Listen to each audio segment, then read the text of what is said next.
Anyone have an idea what pasuk we left You off? skipped forward and you went to chapter 3, pasuk 13. You did that? Yeah, and then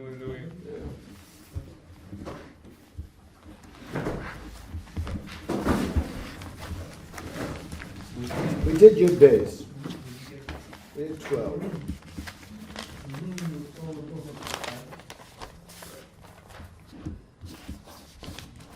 I think we're Tez Zayin. Let's try 16. Verse 16. Okay. So what happens? Yemeher para l'kro l'Moshe l'Aaron.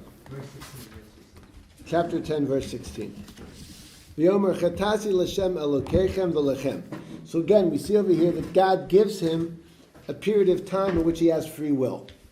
God's going to take away the free will if you completely rebel. But he has a moment, and that moment he says, I sinned. I sinned to God and I sinned to man. That's very beautiful. V'atoasana achatos, he pick up my sin. Achapam, this time. V'atiru l'Hashem Elokeichem. Pray to God. Medrash says a powerful thing that Paro says ha'atiru. Ha'atiru is a language of praying with great fervor. And it says the answer is you have to pray with great fervor because we think that, we live in a world of computers. We think that everything works like computers. You push the button, the cancel button or something, and everything will be good. It doesn't work that way, right? You push it, and it's going to go away.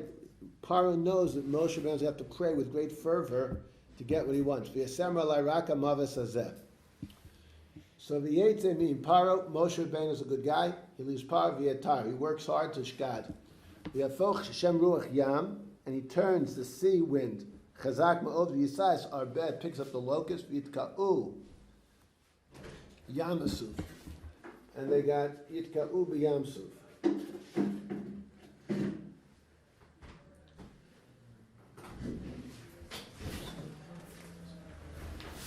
Lo nishar arba echad b'kol gevul Mitzrayim. Nothing's left in the land of Egypt. Yechazik Hashem es lev par v'lo shilach es bnei Yisrael. God then hardened his heart, wouldn't let him go out. Okay. Very important for the step guys over here. If you get this word down, you'll be mamash yeshivish. Right?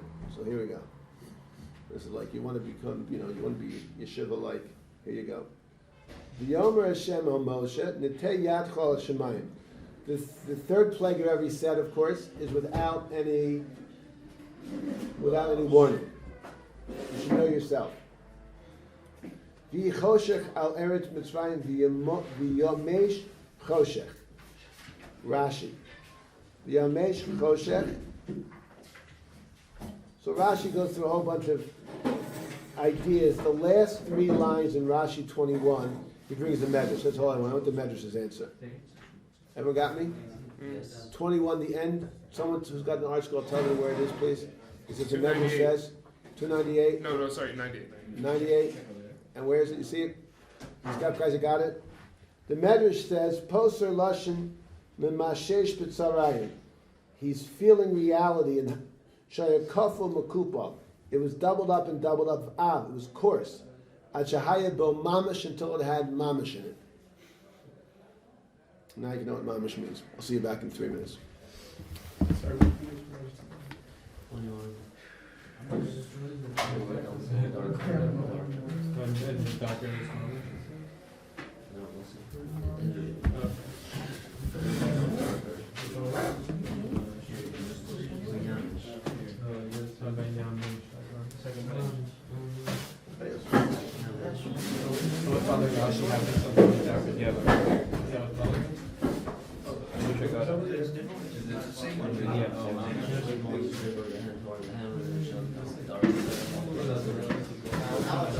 How come the dark is Having darker, having get darker. it's like confusion in the set, like something's wrong with the text structure, the usual. Some brothers see that the textual problem with it.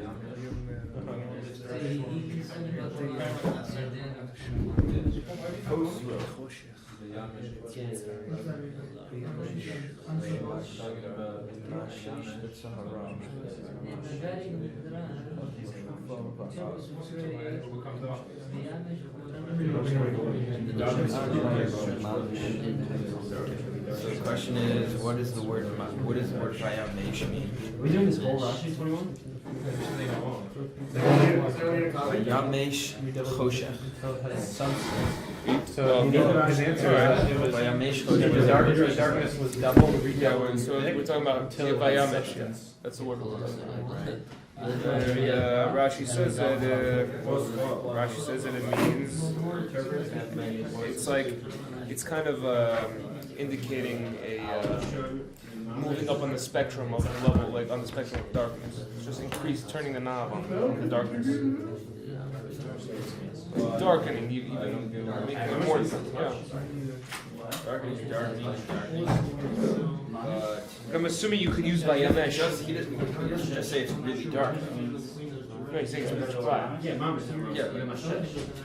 that's not. It's like it means like taking something to the full The extent. pasuk he brings is that he's groping and feeling the moon.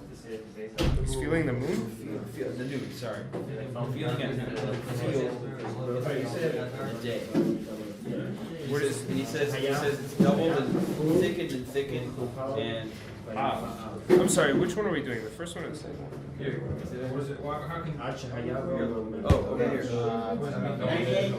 Midrash Haggadah. Oh, so we're doing this. Oh, we're doing the second one. Okay, I didn't know that. He says it's It's doubled until it's But isn't the question, what does it mean for darkness to become darkness? And I think the answer is, says it was double, redoubled, and thick until it's substance. darkness. Substance, Yeah, according to interpretation of the phrase, the darkness becomes palpable. So almost three dimensions. All right. Well, how can I? How are we going from like gray to black, to black? Like, What's you this know, I like? feel like Where did it come from? it's not yet natural. What was it? I know, but like, what was it? Is it like, what is it? Is that death? Is it the absence of God? Is it God? Is it himself? The last three So you're saying there's something more to it.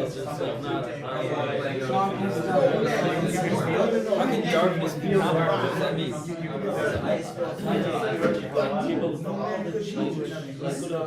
How can you feel the darkness? Darkness, something you feel. It's like thick.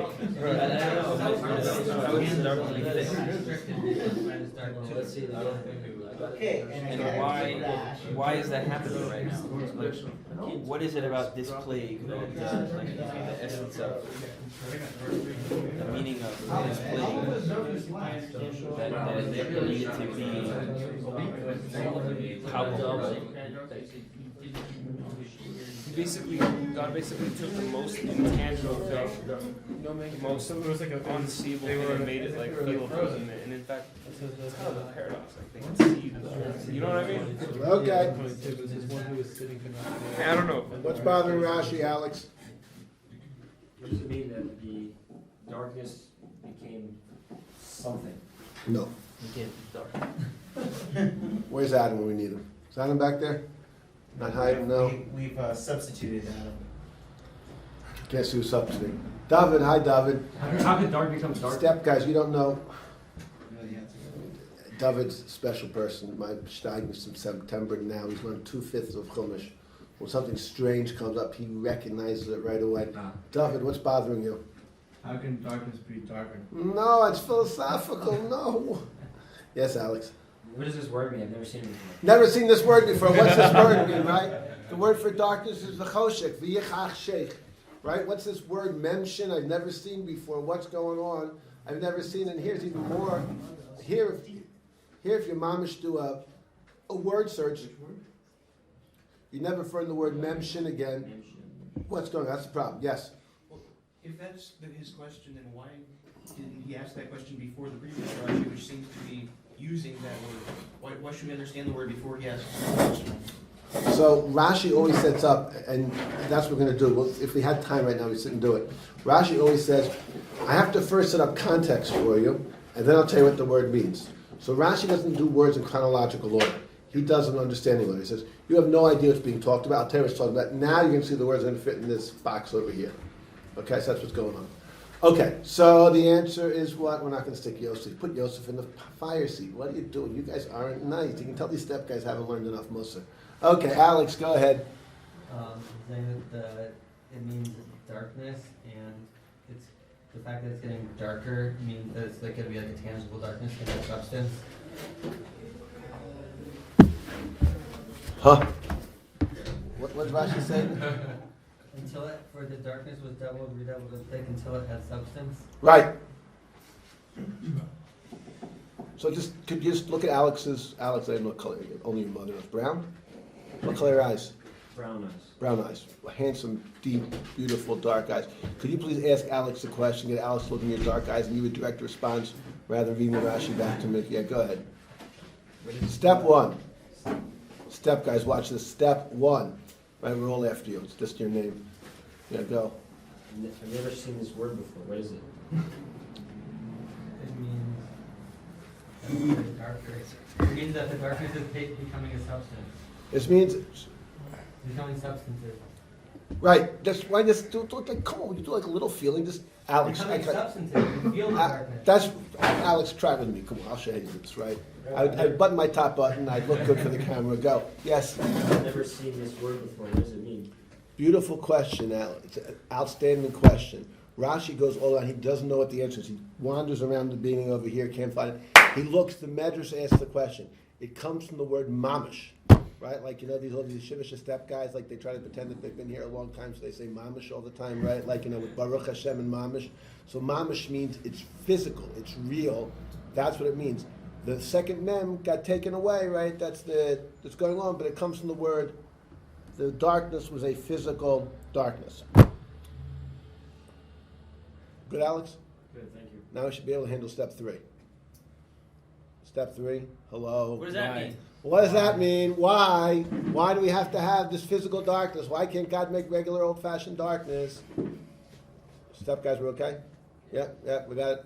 Okay, answer is, we don't have time to switch the cover, so just like, I won't work with the process with you, but the answer, of course, is that we said, what's creating the darkness over here? Why can't you connect to wisdom?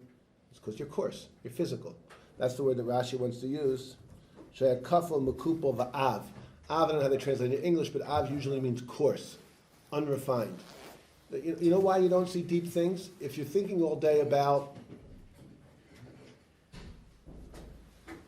people's curves and about people's abs and anything else you can think about and how much money you can make, you can't think about deep ideas. So the coarseness is what creates the darkness. It's not a regular darkness. Why can't you get to the level of chachma? Because you're coarse, right? So the physicality is blocking it. So we want that word to be used so you know why you can't be smart. If you think you can have both, that you can be really prust is a Yiddish word. If you want to think you can really be unrefined and slut, and also get bigger, it's not going to happen. It doesn't work that way. Losing the refinement is going to take away your ability to relate to deep wisdom. That's what God wants to show them over here with this shrei. Okay? Step 4. I just spelled step 4. Step 4 is, we're not asking anyone to be ascetic, but don't think that you can be doing X during the day and be learning Kabbalah at night. I mean, you could probably go to the Kabbalah Center in Los Angeles or something and do that at night. A real Kabbalistic relationship to somebody is not going to happen unless you have a certain refinement and your mimologist really wants to understand that is going for that. And therefore the attribute is what happens. Good? Yeah? Good, David? Okay, here we go. V'yet Moshe yado al Shemayim. Moshe put his hand on the Shemayim. V'hi choshech hafela. And it was darkness. B'kol eretz Mitzrayim shaloshes yamim. Lo ra'u ish es achiv lo kama ish mitachtav shaloshes yamim. U'lo b'nei Yisrael ha'or b'Moshe v'osam. There was light in all of their area. Okay. V'yikra paro Moshe v'yamelchu ivdu es Hashem rak so nechem u'v'karchen yitzog sham tapachem yileichim mohem. So Paro now negotiates again. He's not going to do what Moshe says, that everybody has to go out. But I'll let it be that your kids can go out, who I thought before didn't have to be at the worship services. We talked about the fact that we're a Masorah community. Masorah means you have to give over, so the children are crucial to any holiday. We want them to keep things going. But you can't take your animals. Animals aren't part of service. Moshe says two things. One is, you're wrong. A Jew serves God with his money. Right? I love God with all my heart, with all my soul, with all my money. I think they translated resources in Art Scroll or something, but it means money. Right? You have to serve God with money, so I'm doing it. And second of all, you know what now, Paro? Every time you get a plague, you have to get to a higher level, you know more. Therefore, you know what has to happen now? You have to give me money to take out and worship God. You can't, the more you know, you can't bargain down, you have to bargain up. You're going to give it to us also. You have to also work God. You can't hold back our cattle. We don't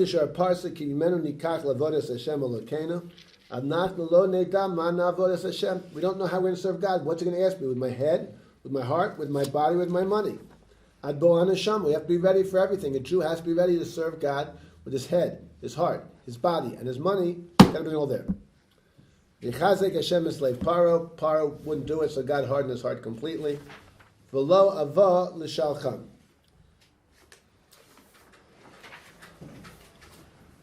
I forget why there's not a Rashi on this. I forget there's not a Rashi on this.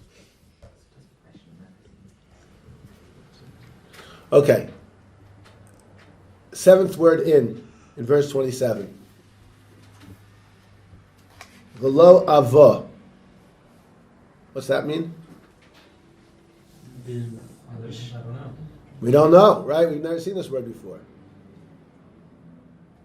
Right? We haven't seen the word clearly. What's how they translate it? What's the word mean from context? Desire, right? It's the root for the word Abba, Av. What's an Av? A father is a person who has a desire, right?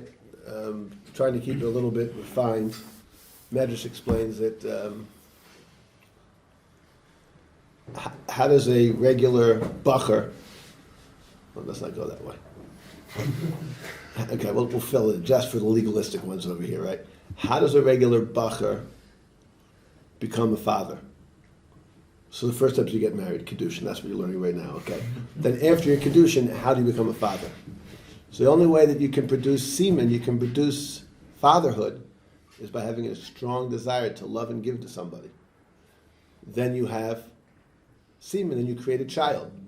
So a father is called after that moment of desire and love. That's what creates a child. So the word Abba means one who desired to love and care for. And of course that's what everything has to go for. So Rashi brings the verb over here, lo ava, God does not desire, but you have to understand what it means to be a father. Being a father means a person who has a desire to give and care for somebody else. It starts at a moment of love and care, but it's got to keep going the rest of your life. If you thought about it and you wanted to love and care for somebody, then got to keep it going for 120 years, even during teenage years. Okay, give you a run for your money. Okay, so that's what you related to Teva? didn't understand you. Is that related to Teva? Tiva? Taiva is a different word. Taiva is a negative word. It's a negative word for energy. Taiva means boundaries, constraint. When you have a taiva, that constrains you. All right? Okay. Yeah.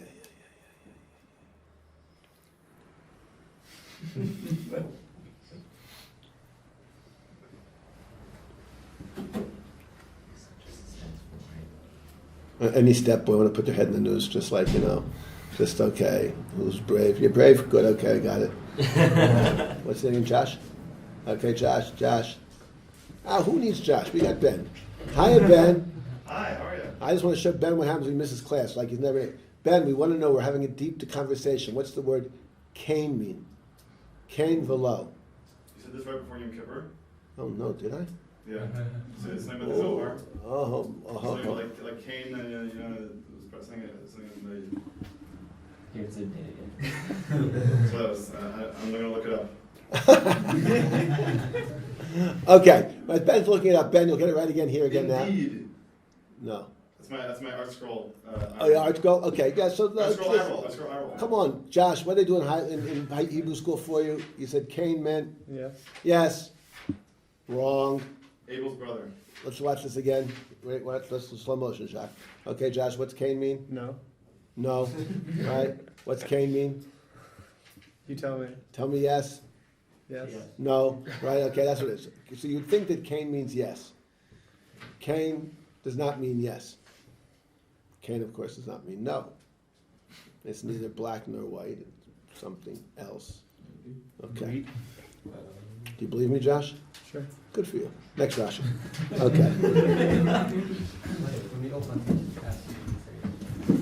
Yeah, don't fight with your Ulpan teacher. She ain't going to get it. But you can fight with any Talmud Chacham. They'll understand. This is like, in other words, saying that Cain means yes is saying that Shalom means high. Right? Shalom means completion. Right? It does not mean high. Right? I don't care if your Ulpan teacher says you, right?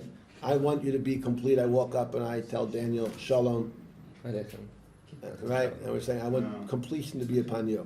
Here we go. You said the Cain is the same gematria as Chesed. Right. That's how. That's right. So, I don't know what that means.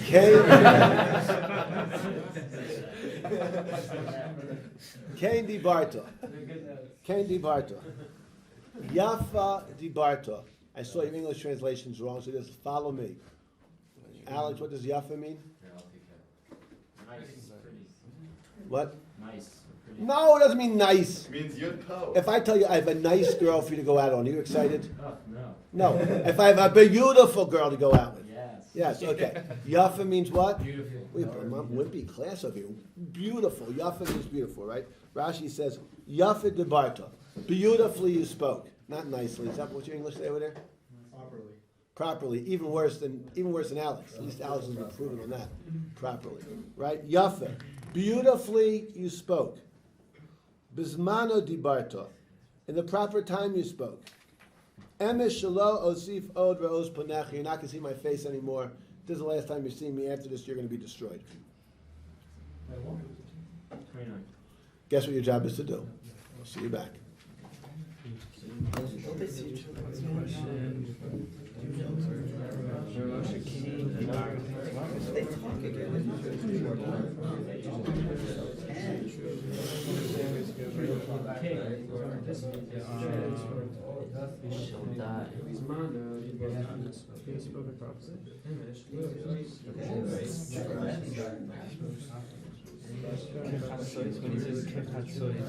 Maybe it's really all the same conversation. He says he turns away. No, that's the whole thing that happens. But he says it again. Do you want the whiteboard? Oh, yeah. Okay. Did you hear myself? Okay, Candy Barta. What? Species spoken beautifully, but Yaffe, I wouldn't say it's Rashi definitely means I'm really deep here. What did you say about Yaffe? It fell out of there. Go from the Beautiful. Beautiful.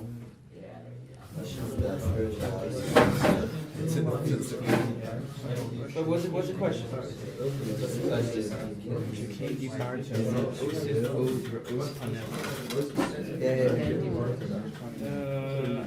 So what's called Moses said the truth.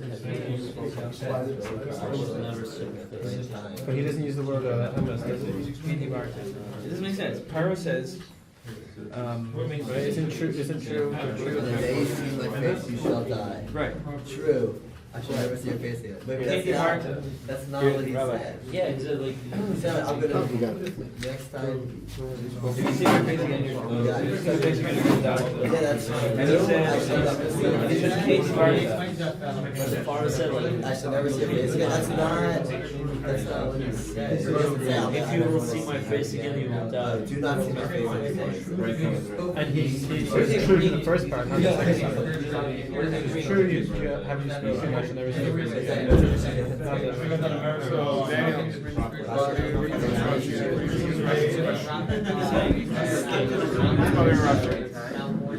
does it say? Candy Barta. What's your step 3? So what's step 2? Okay, beautiful.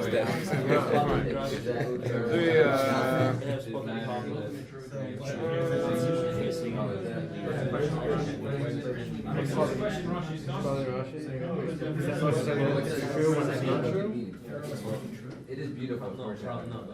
Something in the Leading up to an awesome. How does he know that there was nothing better to say? Do not see my face anymore. How does he know?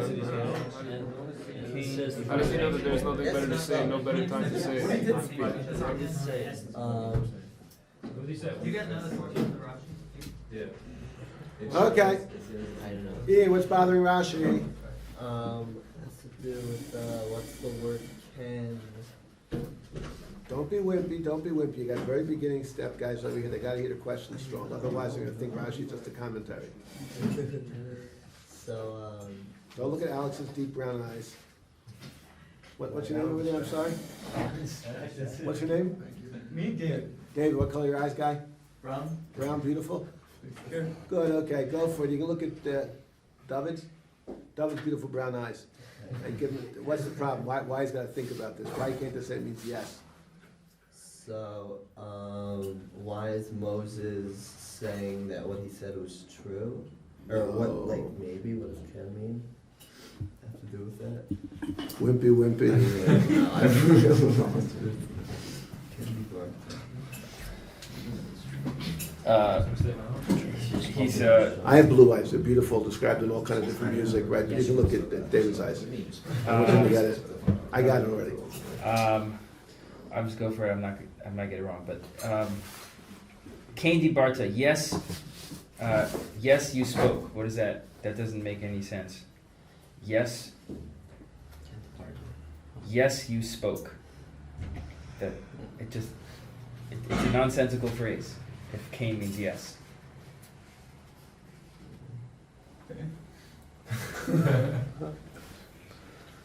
Is that close? It's close, very close. But not with the cutting edge that David's gonna get it, I don't think. You're a drama guy. Act it out with David. I would act it out. You're gonna take your choice. Okay, so Paro says. If you see my face again, you're gonna die, and he says, yes, you spoke. Now you got it. Of course he spoke. Hello, like what was this? All through Chumash, of course they spoke, right? What do you mean? Of course they spoke, right? Gil, yes, you spoke. That makes no sense. I mean, yes, of course you spoke. We're having an argument whether you spoke. Did the ball go over the goal line or not? Like, I mean, yes, you spoke. It can't mean yes, you spoke. We're good. Maybe it's like, Don't get an answer. Stop. The question's got to be good. Get the question. Love the question. Deal with the question. Not everything is true in Judaism. Take your time, right? Like we got to go through it. I don't want to hear an answer. Hear the kasha. Gail, could you do a little more strong for him? I think he's still like wimpling with the question. Go ahead. Okay, Paro tells Moshe, if you see my face again, you're going to die. And he says, yes, you spoke. Everyone knows that he spoke. He just threatened Moshe that he's going to kill him if he sees him again. So why is Moshe responding, yes, you spoke? Everyone knows he spoke. Right. Great. Okay. Now you have to give an answer. W, you want to give an answer? sure. But if you give an answer and you give it wrong, Josh will be offered up as a Corbin Seaborn. Daniel's not responsible. All step people are responsible together. Yes, go ahead. The reason why, Yeah, we're done, Josh. this is putting a lot of pressure on me right now. No, not putting any pressure on you and Josh. Whatever happens, it's for the best. You notice that Daniel's giving me a clear shot. It's like, you're a nice guy. You work. He's poking fun at Paro, I guess, because he's Read the book.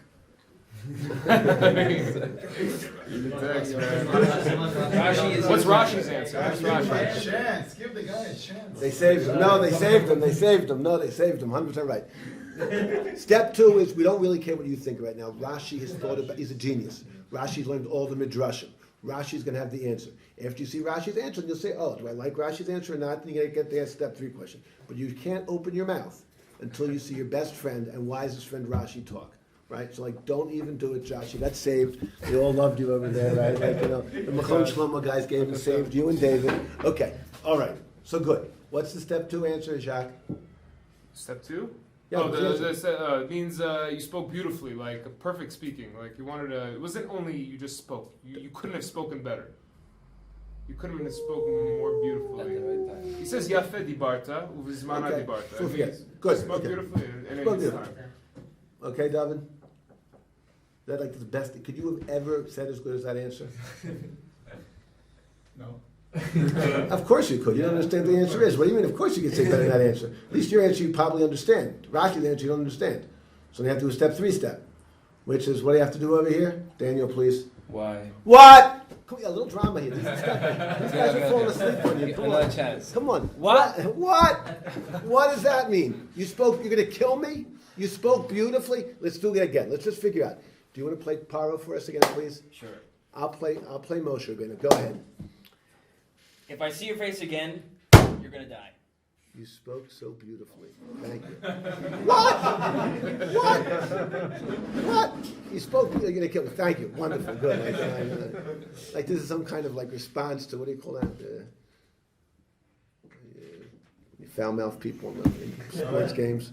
It's like Bugs Bunny kissing Yeah. Elmer Fudd. Yes. What do you got, Ben? This is a calculated shot in the dark. Ben, if you do it wrong, this boy's going to suffer. Oh, he comes prepared. Look at that. He comes with his padding. It's not even fair.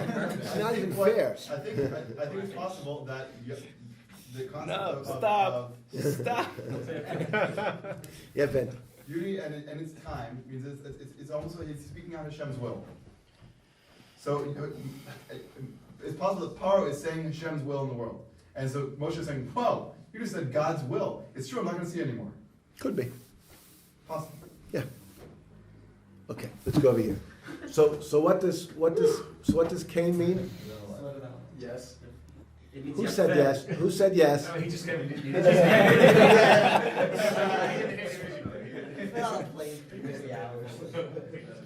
I know when they jump out of stripper boxes, there's gonna be certain dropping levels over here. Okay, Michael.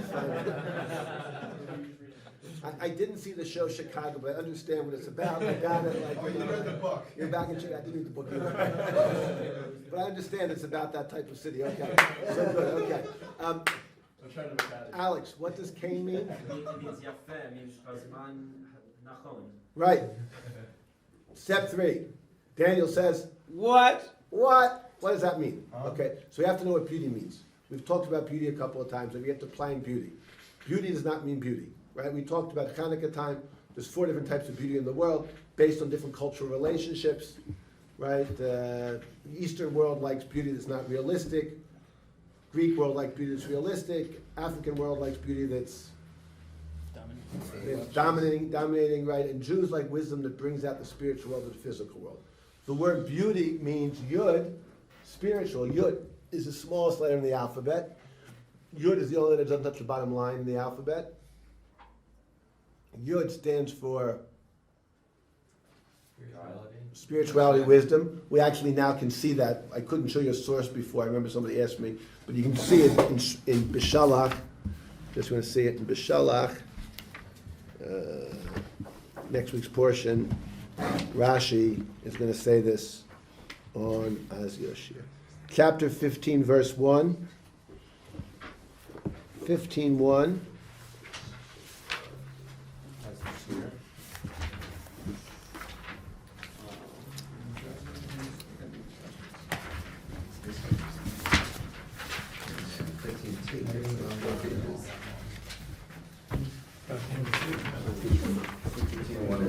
After he brings Sanhedrin 91, after Sanhedrin 91, he should tell you that Yud means thought, unless your art scroll translates it wrong, which is always a possibility.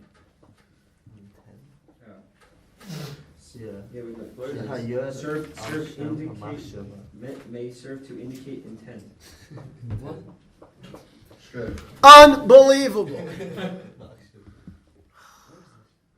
Okay, please look at the Hebrew with me. Forget the English.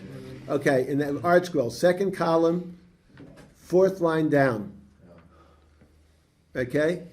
Lamdenu, do you have me there after the parentheses? Everyone got me? We're good with me? Hello, you got me? Yes? Lamdenu shayud al shem machshava nemra. The yud on the name of thought is said. Everyone got me in the Rashi? Right, they translate it so terribly you can't get it, right? You can't get it in their translation. They say rather than thought, they say intent. Boo, 10 boos for them. Boo for them. Yeah, they don't know what they're talking about, so they fake the word. Okay, you see another? You see the Hebrew words in Hebrew? We're good, Alex. With dark brown eyes. Yeah, we're good. I appreciate you after your mother and dad being here. Like, you know, I saw how they love you, so I gotta appreciate you. I didn't appreciate brown eyes until they were there. Okay, good. We're fine. Fine. Okay. So what does Yafa mean? Yafa means the Yud comes here to the world. The Yud comes here, right? The Yud is expressed out. Something's beautiful is when you see a person, Lo Aleinu, missing an arm, doesn't look beautiful. Because the idea of the balance between chesed and din doesn't show up in this world. That's ugly. When you see a person whose face is not symmetrical, that person looks ugly to you because the yud, the idea of God's symmetry, does not express itself out in the world. So beauty is always the yud being brought out po. That's the Jewish idea of what's going on. So what's kain mean? Kain means your idea expresses reality. And that's what makes it beautiful. The yud is here. It does not mean yes. It means your words correspond to the reality down here. The intellectual idea, the conception you said, works down here. That's what's going on. The idea works down here. I tell you that the New York Giants are a good football team. So if you're honest, got beat up on some New Yorker over here. We have New Yorkers in the whole class. Yeah, okay, yeah. I don't know if you like, yeah, that's right, okay, fine. But like, so you have to, so no, it's not true. They got a bad record. They're not good, right? Forget it. Boo, not true. The yud does not come out here.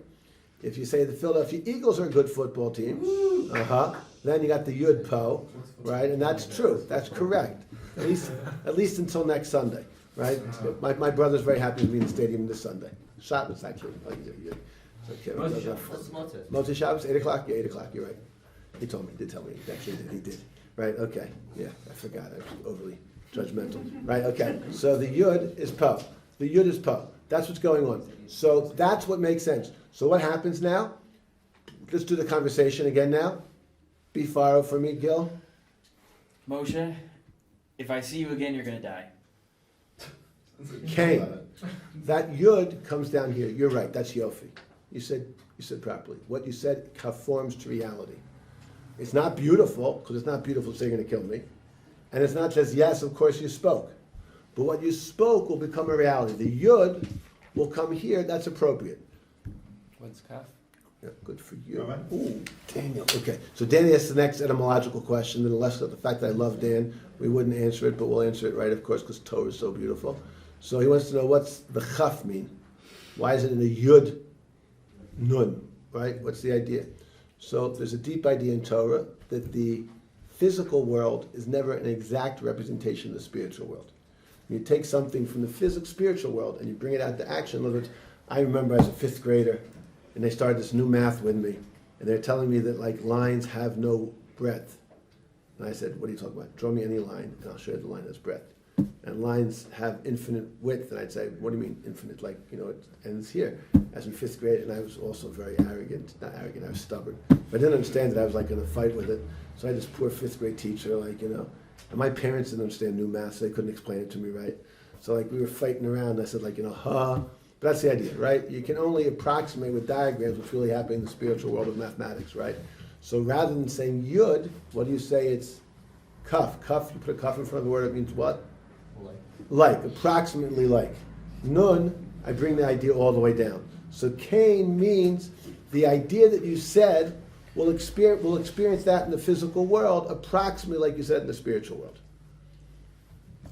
We're good? That's what Cain means, as Rashi saying. So that's what Rashi says. So let's do it again now. So Rashi says, Cain dibarta means yes, you spoke. Of course, yes, you spoke. So I'm not saying yes, you spoke, of course, you spoke. I'm saying the idea you said will come out to reality. Well, what's so great about it? If you said this in the first 9 plagues, I wouldn't agree with you, because I'm coming back to see you. You're not in charge. But in this plague, this is taka. The last time I'm seeing you, that's what it said, this mana nachon. What's beautiful over here? You said at the right time, we'll bring it out. That's what's going on.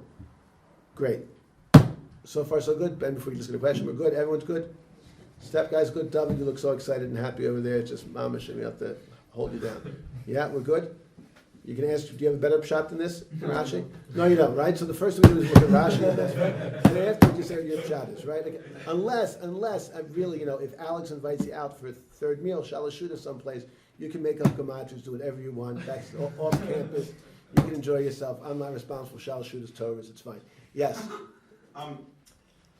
Doesn't Paro see Moshe again when he's approaching them at the Yam Suf? We'll see. No. Oh, No. cool. Cool. Okay, we'll see. Okay, next week's parsha. Chapter 30, verse 18. 30? 30, 18. Skipped ahead.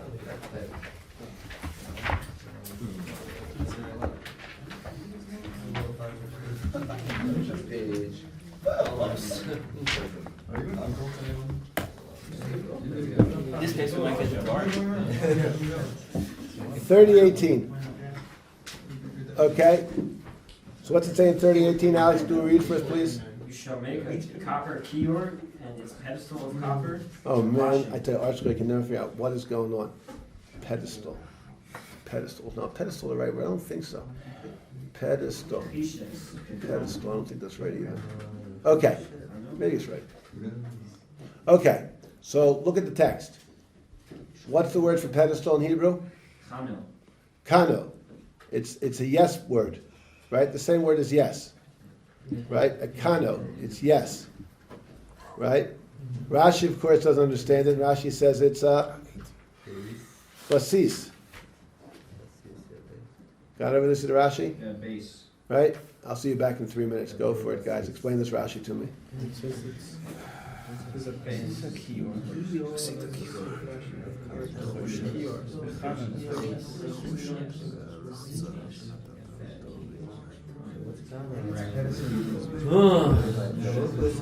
base. It's a base for the pedal. It's a keyword. Okay.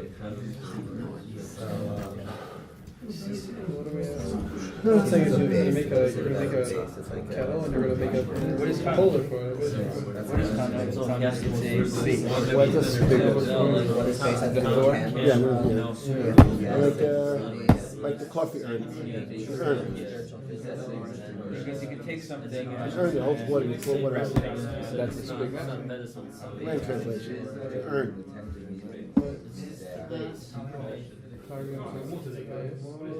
Wait, the keyword is like the urn, right? But I'm saying it says Vela Dadim, which has speakers. Yeah, that's right. Speakers is the water that comes out. Dadim, that's speakers. Something above. It's like a literal something above. Resting on. For some physical downside,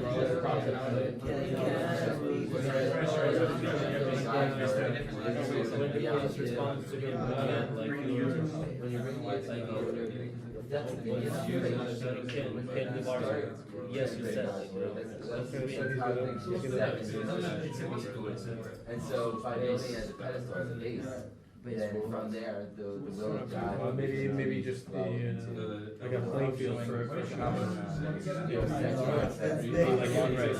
physical in a way, so that so it's not the It's the place where the you are actually like maybe it's put at the base. It had the and it's at the right time. I think this was my bar mitzvah.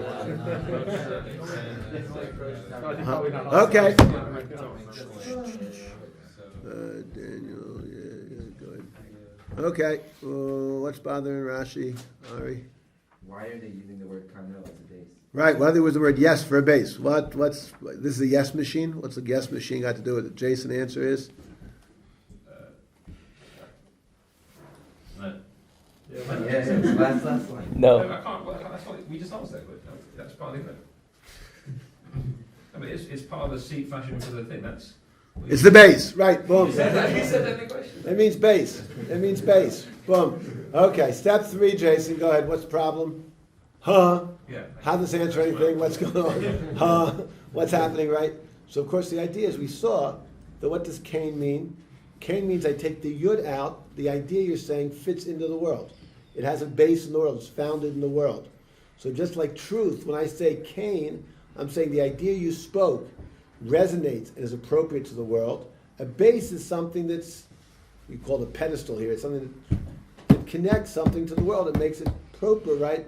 So exactly, if you want to know what a kano is, what's a yes machine? A yes machine introduces with a base. It takes an idea out and brings it out to the world. Do you see how the etymology works all around? Right? And now we have a new idea of what Cain means. Cain does not mean yes, just like shalom doesn't mean hello or peace. Cain means the idea you said, it connects to reality. It's a proper expression of reality, and therefore I like it. We're good? No nods over here from the step boys. Okay, one. Yeah? Yeah? Yeah. So is Alex, we're okay? Not so happy? I want to be happy, to be yofi. I want you to bring out the intellectual. If you understand it, then you should bring it out to this world and be happy. It should be yofi to you. We're good? Yofi. Do I have to hug you? Do you have to look at Alex's brown eyes? Like, what do we have to do over here? Like, there's... I'm really good. You're really good. Okay, yeah. Is kesef like a more extreme version of the word ken? Because it's like the kaf to the sof. It's something different, but it's got something, obviously. Yeah, it's got something with it. Yeah, definitely. Yeah, go. If Ken talks about like perfectly transmitting God's, like, Not God's, anything. no, No, it just happens to be here, God, but anything. If, you look at Alex and you say, Alex, you have really beautiful brown eyes, and he says, Ken, that's not about God, that's just about what you said intellectually works out in reality, right? they should use it very frequently when talking at the tabernacle, then, right? Correct, they do. Okay. And that's the reason why that God's words fit in perfectly to this world, and every time it happens, beautiful, Ari, that's exactly right. We haven't gotten there yet, but that's what you're going for, 100%. 28 times it says it.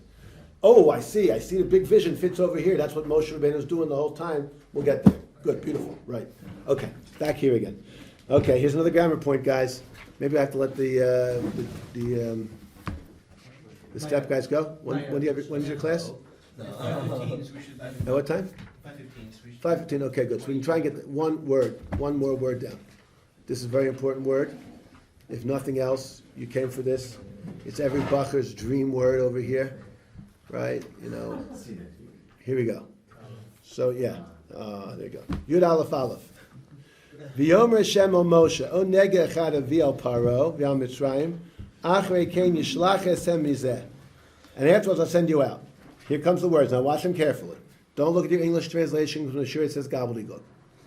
Kishalcho, when you send them out, kala, a bride, goresh, yigaresh, divorce, you'll divorce her, eschem mizeh, from this. Okay? We're good? Sure. We're just going to work with Gil. Gil, here we go. Gil, get the translation with step boys. Kal law, what's a kala mean? A bride. Goresh. Divorce. Yigaresh, that's the verb for divorce now. Eschem, you. Mizeh, from this. Hopefully even the step guys have an idea what the problem is. If not, please rehabilitate yourselves. Here we go. Kala. So Kala, he says, look at the Targum Onkelos. Targum Onkelos says it does not mean wife. It means gemira, completely. You also have to make sure not to look at your art scroll, because your art scroll, of course, translates completely wrong, and its footnote is completely wrong also, but don't worry about that right now. Just don't learn the art scroll. Kala, destroyed. Khalil, destroyed. Kolchem yeshalach.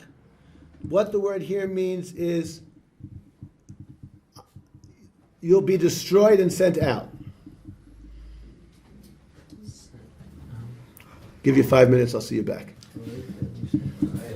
You'll be destroyed. Where is it? You'll be destroyed. Khalil. Right?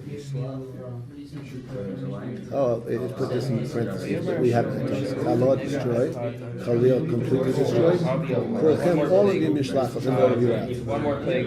Also, Kala also means destroyed. It means wife and destroyed. Sorry, Rabbi, what does Gamera mean? What does Gamera mean? Completely. Your potential is destroyed. That's what I tell you. When he sends you.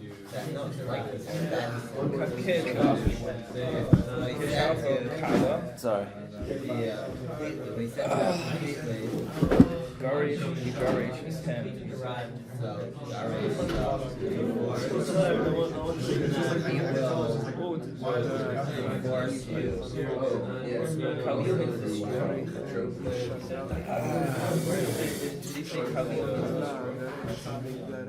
Yeah, he says you'll be destroyed and you'll be sent out. but there are clouds. What does it mean?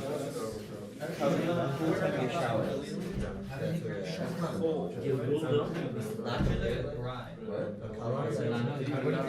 Did he say Khalil means you destroyed? Did anybody else say destroyed? I heard Said you'll be destroyed and you'll be sent out. That's what I heard. Said destroyed. Is she talking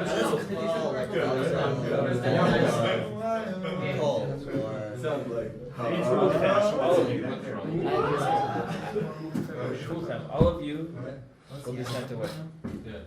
What is this word? I think the guy Who's gonna be destroyed? Kala.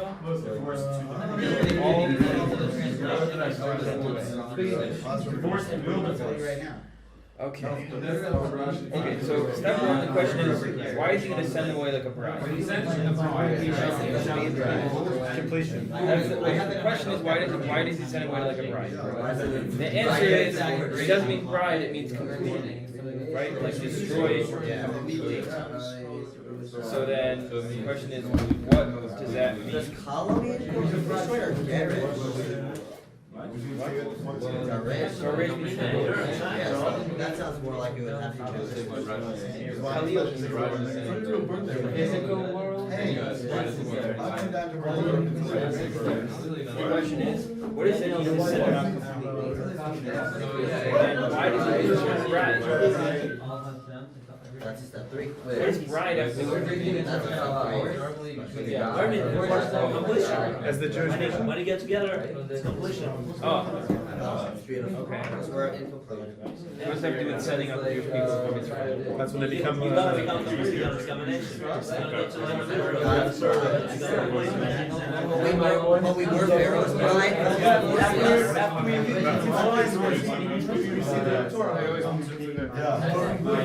That's a hope. Quarter second every hour. That's what I was thinking. The Jewish people, when they go to Sinai, they're compared to a bride.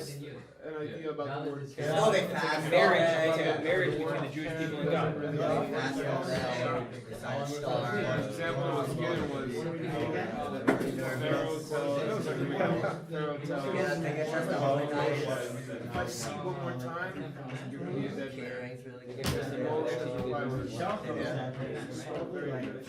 Quarter second every hour. So You spoke very beautifully. You could have spoken better. I love the way you spoke. The word it says you use the word Marta. Yes. Of course you know this is called why?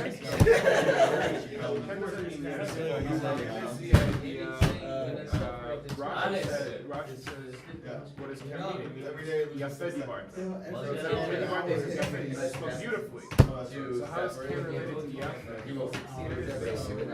So basically, 240 times.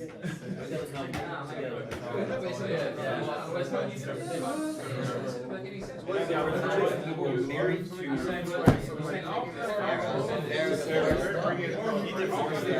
and then they were married to. yeah, why not?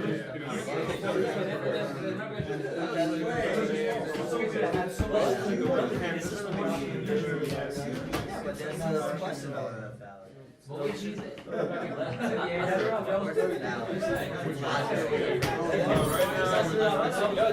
Since the Rambam says the reason why divorce That's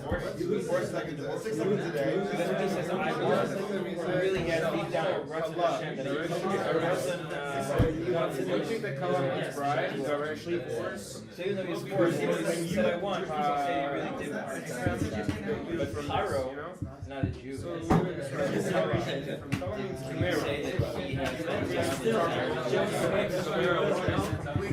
You're saying if he didn't give, if Kara didn't give the get, how are they able It's not to forced. divorce them? It's not forced. It's just a son. Kala, Khalil. It's not forced to.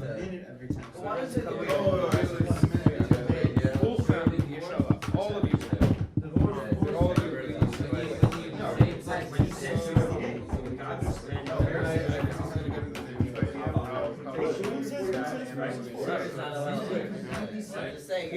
Yeah, I feel fine today. Yesterday, I was sweating out here. It's hot in here, it's cold outside, it's latches are fogging up. I'm wearing a t-shirt and a top. And then like put like a force field around them and like They say, why aren't the Israelites being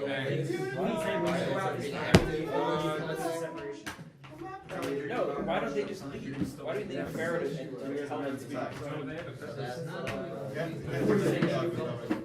They didn't want to be more money away.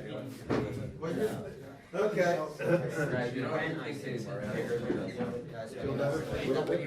Yes, today I'm better. I just had to. Okay, around, we haven't heard from you over there, guy. What's this word? It can't mean bride.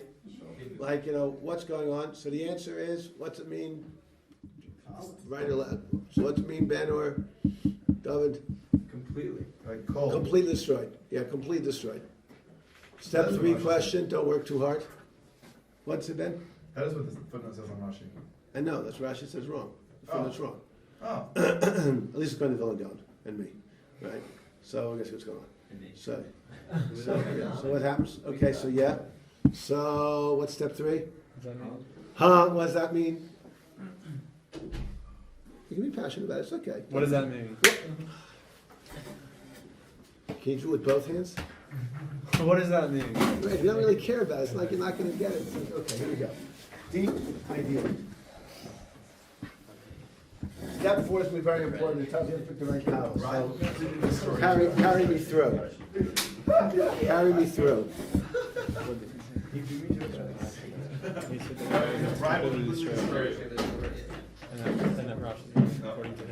Okay. Chaf lamed means a vessel, a kli, a vessel.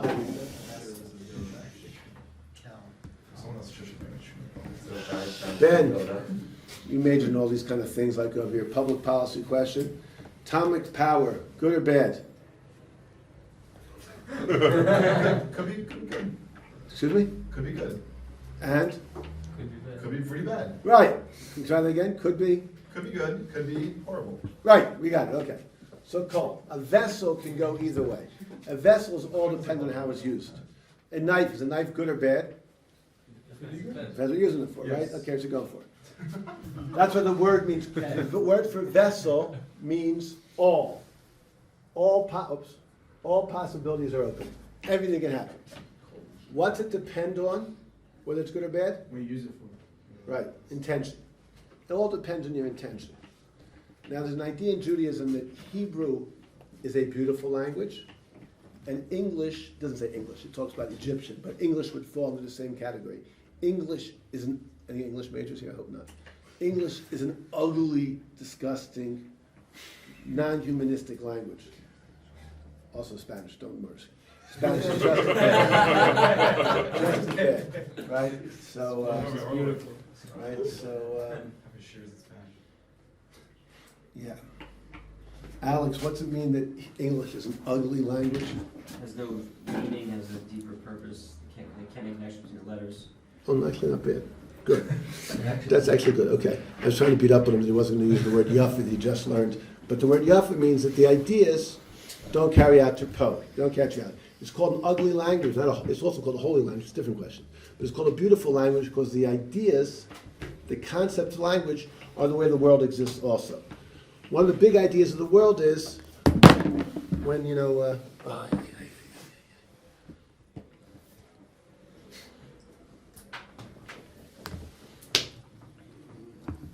this one that came to my mind right now. I guess we should go with it.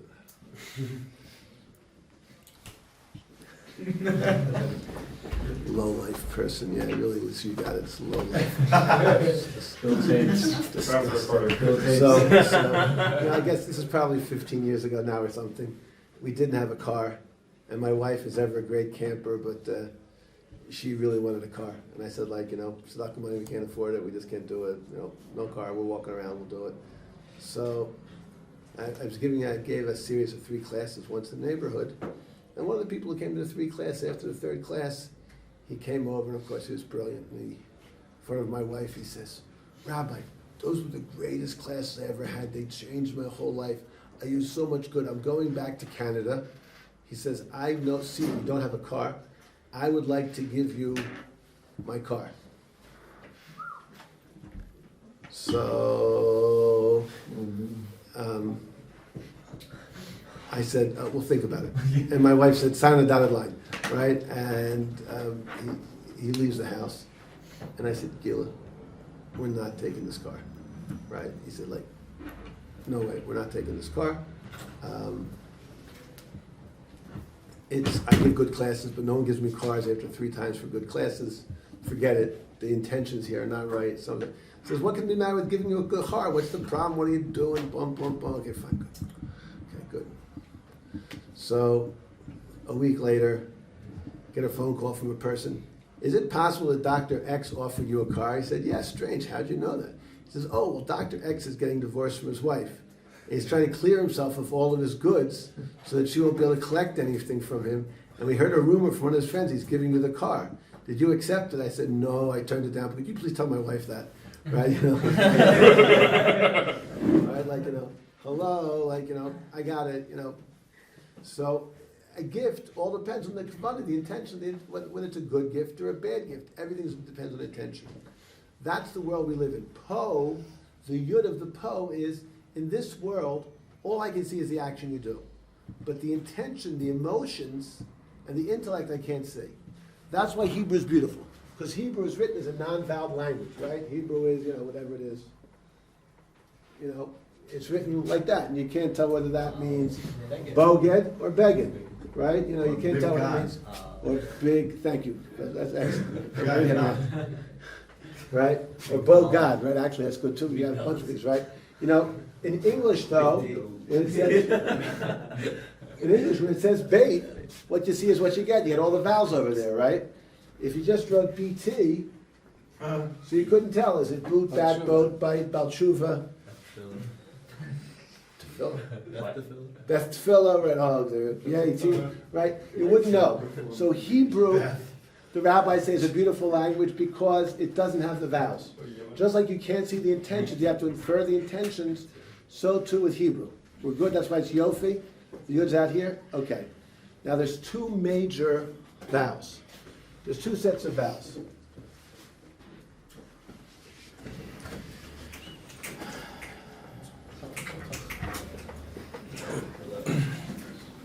Do you mind if I open the window? Please. Kamatz. What's kamatz again? Kamatz is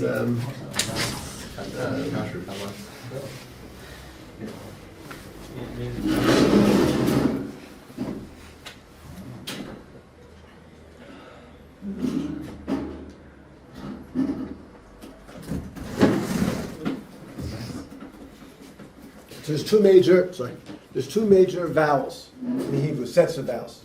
Some vowels are midas chesed and some vowels are midas din. Just like a person has 2 arms. One arm is the side of giving and one side is the arm of controlling, constraining, not taking, right? So, patach obviously means like it sounds. A long flat underneath a letter comes to the word patach. Open. Like it's open. It's just spread out. It's completely open. It goes. Right? That obviously symbolizes chesed. Right? Kamatz symbolizes din. A kamatz is you grab something, or you're a miser. You're kamsan. You're not benevolent enough. You don't give enough. Right? So kamatz symbolizes strict justice. That's what it is. It takes the openness and constricts it to one point. Right? It goes to one point. It's a kamatz. Okay. So, great. So, what do you want to have? So when you marry a wife, step guys, let's get practical over here. What kind of wife do you want? What do you want? What vows, what intentions do you want her to have? What do you want to have? What vows? Under the kaf. Kaf lamed. What? Patach. Patach. Beautiful dreamers. Right? You know how that spells in Hebrew? Doesn't exist. No such word. What Golden says. Can't exist. Nobody in this world is just a giver. Only God's just a giver. You want to get a wife who's going to just give, won't have any needs. You want to learn, you can learn. She won't want to go shopping, right? Like, forget it, ain't going to happen, right? Doesn't exist. Everybody wants to have this, like, oh, I want to marry someone who's like God, just a giver, and like, they're not going to be tough for me, and it's going to... The word doesn't exist. No such word in Hebrew. No such word in Hebrew. So what do you want for a wife? And you find a girl who's just a giver, that means one of two things. Either she's a fake, or she's disconnected from reality, right? Neither of those two you want to marry. Right? If the girl's overly, and she thinks you're overly great, spare me. Like, I was in Chumash class with you, right? Like, it's okay. Like, it's like, it doesn't get it right, so you're not going to find something like that. So what do you want to find? You have to find a balanced personality. So what's the word? You have to have both. That's bride, right? She starts off with chesed, but then she has din, she has her own needs, they have to be subscribed for. That's a good kala. A good girl is, she wants to give to you, she wants to share with you, but when you do something stupid, like don't spend enough time with her and don't help out with the baby, and oh, I'm learning, and you won't do any chores, then she'll tell you, I'm calling up Rabbi Gershenfeld, he doesn't give it to you over the head, and I'll give it to you over the head, right? Like, my number is made available to all collars, right? Okay, so that's what we're going for, right? So that's kala.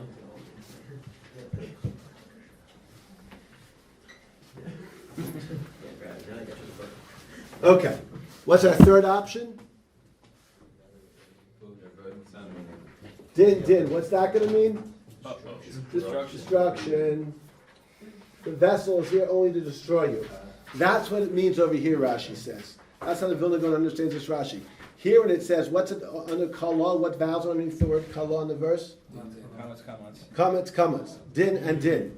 If someone walks up to you and they want to make mincemeat of you, they will make mincemeat of you. Like, it's just so easy, right? Like, everybody, like, well, you might have beautiful brown eyes, Alex, but like, what about the hair that doesn't go with the eyes? And like, like... I know, it's difficult, right? Like, so everybody, when they're sitting down, it's Midas Adin, they can see everything that's going on wrong. It destroys you. So that's what God says. God says 9 plagues have happened, that's it. Midas Adin time now. Even the vessel that might help you sometime is not going to help you. It'll bring death and destruction. I'm going to destroy the vessel that could have been your help, right? And you're going to get destroyed and sent out like a divorcee. You're all done. So Rashi says over here the word kala with 2 comets underneath it means death and destruction. And that's the step 3. Step 4, of course, is don't marry that type of girl, right? She, what do they call it in English? They have this new word they made in the 90s. That's probably true. He's cooler than I am. What they call it? Bridezilla? Bridezilla. Like no, okay. I thought they called it a diva or a diva. Diva, right? Like somebody, she looks all perfect, but she's beating up on you. That's not going to be it. Don't do it, guys. Bye. Are these pronounced differently? Sure, completely. Well, like we Ashkenazi. What about us? Yeah, you don't pronounce them differently. So how do you pronounce them differently? You don't. We don't. Ka, law, patach. Oh, so just look. So just we're not going to get into it, except we will get into it just to make Shach happy, right? So what happens? So again, he's saying, obviously these describe your mouth. When your mouth is a patach, right? If I can do a patach, your mouth is open. Pa. That's chesed. Pa. Of course, when your mouth is open, that symbolizes giving over chesed. Pa. And when you have a comment, your mouth is, oh, it's all together, right? Oh, right? Okay. So that's what it is. So, What about kola? Destruction. The other way. No, the I don't think there's a word. The Vilna Gaon says there's no patach. But is there a kamet patach? I don't know. I don't think there is, but I'm not sure. Isn't there a difference between kamatz katan and kamatz gadol? Yeah. Anything there? Anything sure. There? Yes, Michael. So what are we talking about? What is the vessel? It's not here now, that's Rashi. Who's the vessel that he's destroying? That's what is the actual vessel? Is the word? Is The land of Egypt, your kingship, use of the Jews, everything you got over here is being destroyed. Okay, so that could have been open, that could have been the chesed, now destroyed.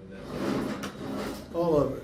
You're gonna roast and toast. Comparing it to a marriage, is that like saying like that's why we needed Pharaoh's permission to leave, like something like a gift or something? Yeah.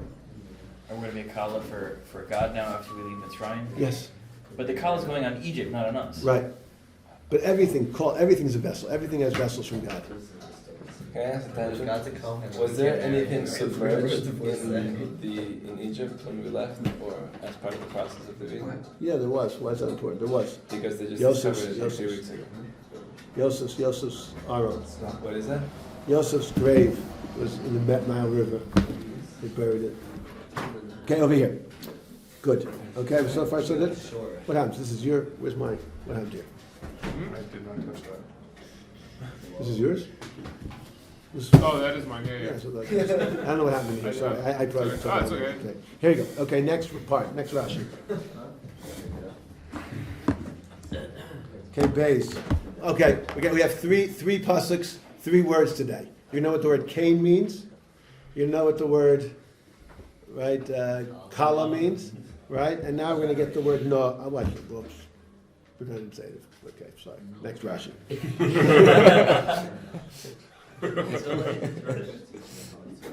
Daber no baznei am. Ask now in the people, v'yishalu ish me'eshrehu. A man shall ask his friend, the ish me'eshrehu yisod chli kesef chli zahav.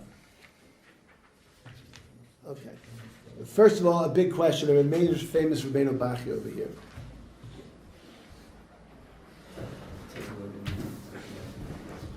There's a Gemara in Bracha, Baba Kama Daf Lamed Ches. Gemara Baba Kama Daf Lamed Ches says, when it says, Ve'ahavta l'rei'echa kamocha. Love your rei'acha. Which I think they usually translate in English. How's the King James translated? Neighbor, I think. Boo. What's the word for neighbor in Hebrew? Shachem. Shachem, right. So I don't know what arts. What's the word? King James. Rei'echa. Shochet of neighbor? Shochein is a neighbor. Ve'ahavta l'rei'echa kamocha. Right? Now, of course, a neighbor would mean, okay. So what's rei'echa mean? So, the Gemara says, rei'echa means a fellow Jew. We're all broken off from part of Klal Yisrael. Okay. This is the Tanya now. Right? So, sorry? It's like the Tanya. One base. You do mean that the Tanya is like the Gemara, right? Yeah. Yeah. So it's explained in it. right. So, okay. Right. So Re'echo, right? So we got Re'echo over here. Re'echo means Jews. It doesn't mean non-Jews. So before the Tanya was thinking deep thoughts, the Rebbeinu Bachya was thinking deep thoughts. And before we got to the Tanya in Perek Lamed Bezer, which is a beautiful Tanya, right? We got to the Rebbeinu Bachya in this pasuk. Do I have to pull it all the way out for you? Should we read the Rashi? No. Yeah, Daniel. The ones who are within your sight. sight. Stop. I love it. Daniel, read the Rashi.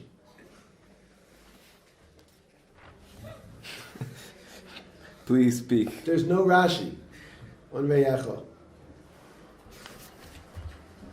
It's the ones that are within your sight. You shouldn't be hanging out with the Goyim. What? Can you say the question again? I didn't make the question. I want you to ask the question. What is Why is Re'eh only mean What, Jews? Alex? What's the word re'eh?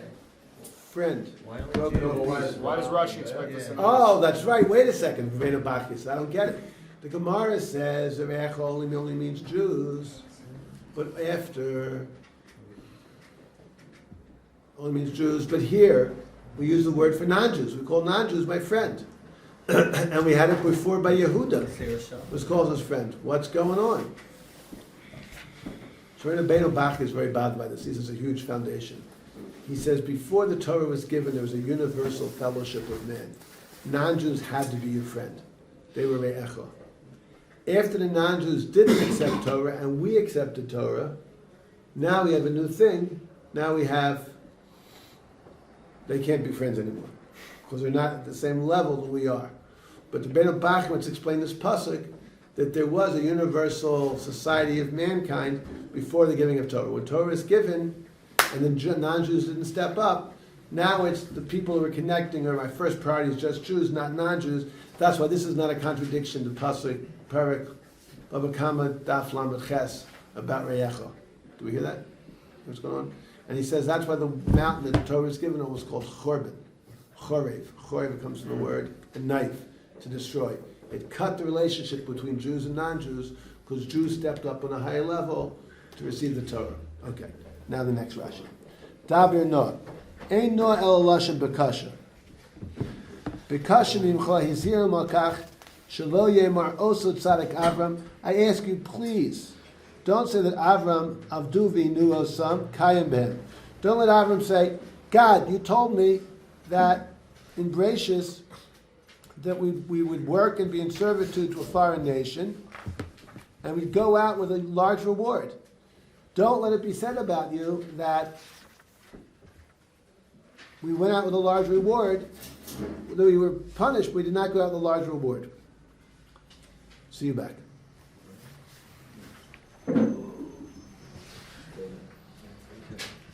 So, Why is God? Does Ain and Ella work? Why is God asking Moshe?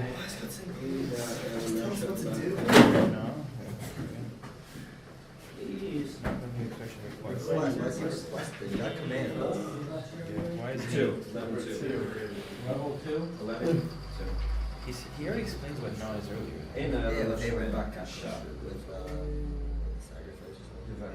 Okay, so why is God asking Moshe, please? He is a mortal human being. He can tell him to do whatever he wants. So he's asking him, please, because he told Abraham, or because he told he Abraham. told Abraham was just hanging out with him.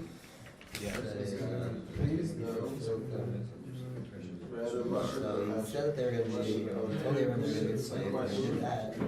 But then he also said they're going to go out with a second time. We'll see whether that happens too. Be cautious on this. Right. So in other words,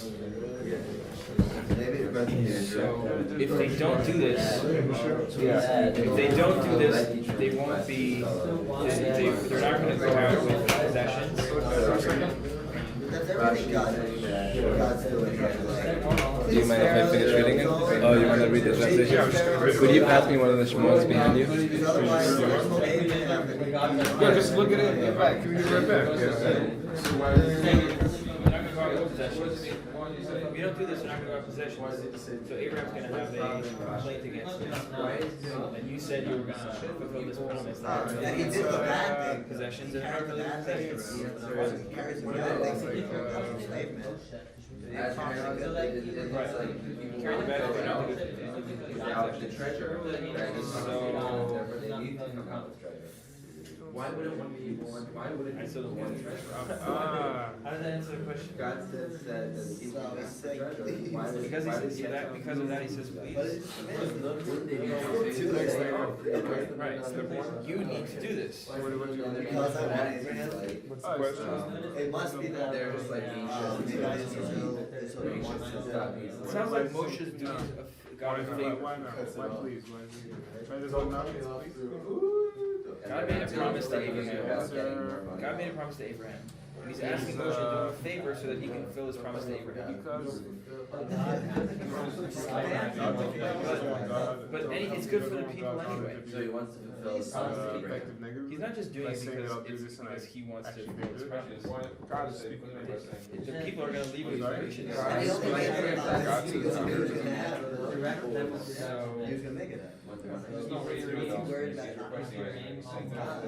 Previous sentence got to speak too. Okay.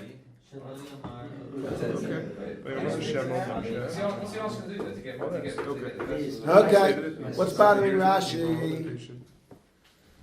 What's bothering Rashi in the text? Why does God say please? Right, why does God say please? Obviously, if you're mowing around the house, you always have to say please, but over here, for some reason, it's strange saying please. Why? I'll make it harder on you.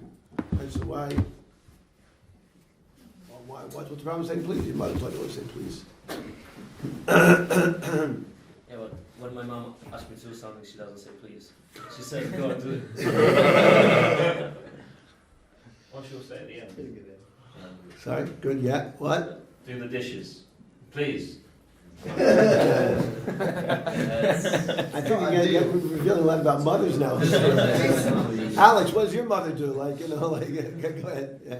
When you're asking for something, you say please, but when you're telling people to do something for their benefit, you don't say please. Ari, you're on fire today. Gewaltig. Hear what he said? Exactly right. When does mom have to say please at the very end after you've done it? Or when does she just tell her what to do? You don't want to do it, right? Do the dishes, Jason says. What happens? So he has to either, she says, do the dishes, or if she's in a good mood with you, she says, do the Jason, please. Okay. But when she says, Jason, what's your favorite type of pie? Favorite what? Pie?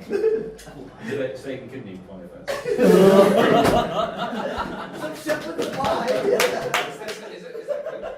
Americans don't usually eat pies like that. Are you saying that kidney? Yeah, it's like I don't shepherd's even know what pie. you're talking about. Steak and kidney. Really? No, in America they eat pie like that. In the UK and Australia and South Africa, they eat pie which is like shepherd's pie. Yeah, it's delicious. They put meats and olives and different I things. can handle it. It's not sweet. I am very tolerant. I am fluid. I have never had a steak and kidney pie. Kidney is kidney beans or it's kidney? Kidney.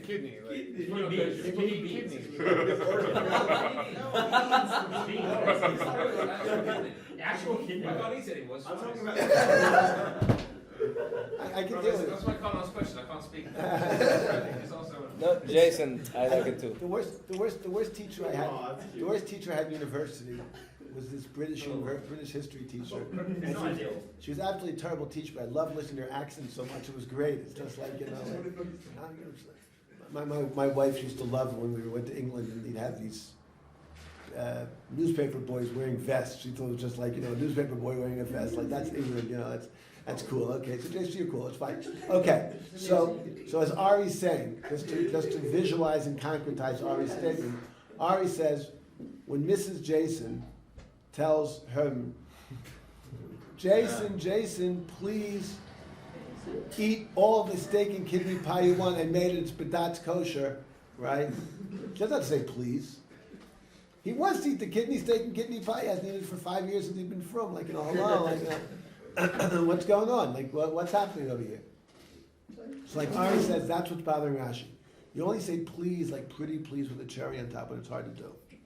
Over here he's saying, go get all the money you deserve from your enslavement. So and please don't kill these evil Egyptians, right? That's what the please should be. Why is the please don't take the money? Ari, you're right, beautiful. That's the kasha. Answer is what? He's getting something. God is getting something out of it. He's fulfilling His promise to Abraham that they're gonna leave with possessions. Right. You have to do me a favor. I know you want to eat the steak and kidney, but just in case you're going on a diet that week or you decide to become a vegan, you've been learning too much with Ben, right?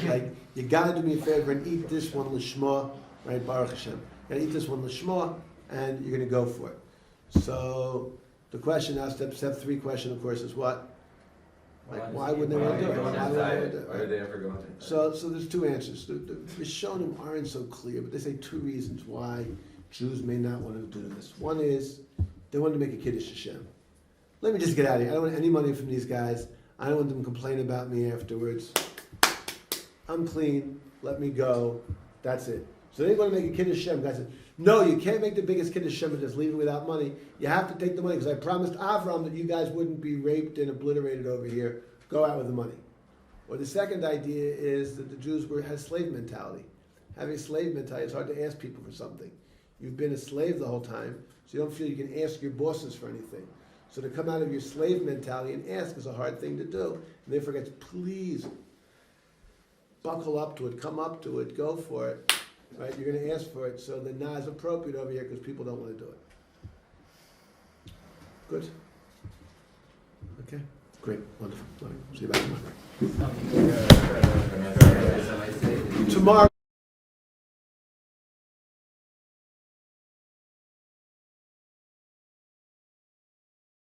Island. they got shipwrecked, and two of them were really nervous, like who's ever going to find them? And the third one, third one was very calm, and they said, it must be a big bal b'tachon that you're so sure that that someone's going to find you. So they have to fill whatever organization you happen to think is overly aggressive in fundraising. And he says, "Nah, I'm not worried." He said, "I made a pledge to Aisha Torah. I'm sure they'll find me." Okay. Last one we do was Bays. Is that right? Yeah. Okay. V'yitein Hashem eschena am be'enei Mitzrayim. God gave the Jews a chen in the eyes of Egypt. We talked about what chen was, 11:3, right? That's what I thought, right? Yosef. Yeah? Yosef. Right, with Yosef. Chen is the ches. You've got the 8 above this world, and the nun, you bring it all the way out. We talked about Hanukkah, right? You go both sides. So Klai had chen, Mitzrayim. Gam ish Moshe gadol me'od beres Mitzrayim. B'nei avdei par v'nei av. Okay, beautiful pasuk. V'yomer Moshe, Ko amar Hashem, kechatzos alayla. At approximately midnight, anim yotzei betoch Mitzrayim. So Moshe tells Paro that approximately midnight the Jews are going to leave Israel with Makos Bechoros, with the plague of the firstborn.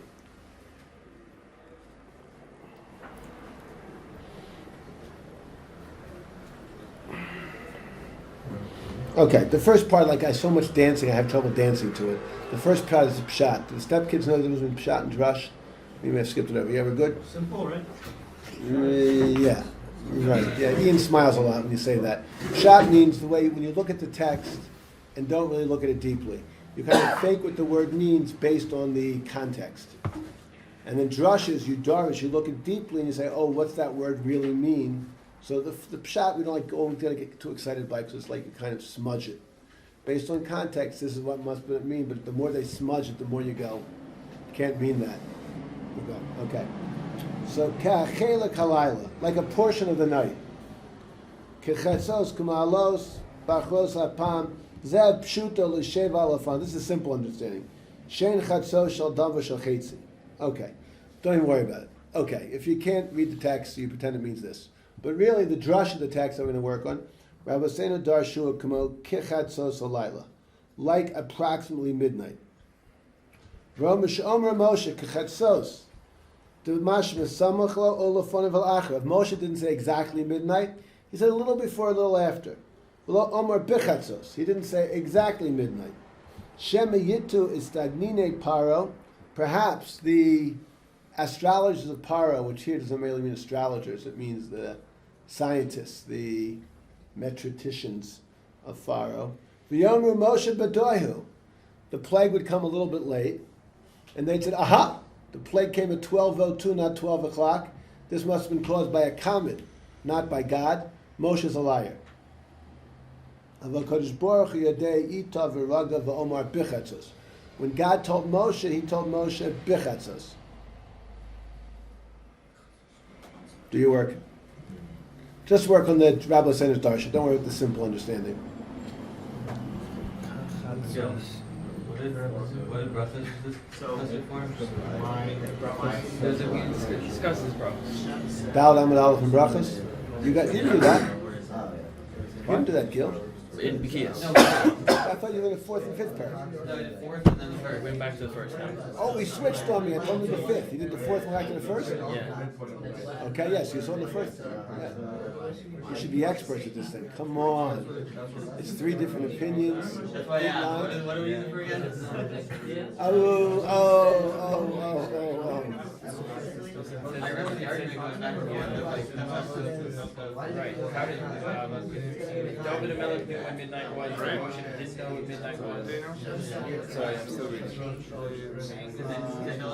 Right. And the first says David actually didn't know. He had a harp and the wind came and blew it. And he says no, Moshe really did know. He said it for this reason.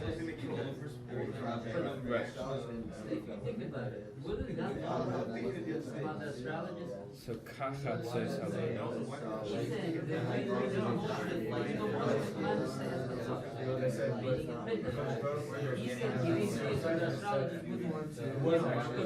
why is it saying like? So the question is, Kachat so what does the kachatzot mean, right?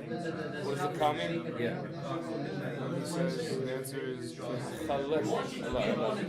No, we're doing the drush. We're doing the drush already? We're doing the drush, yeah. We're not doing the pshat. Okay.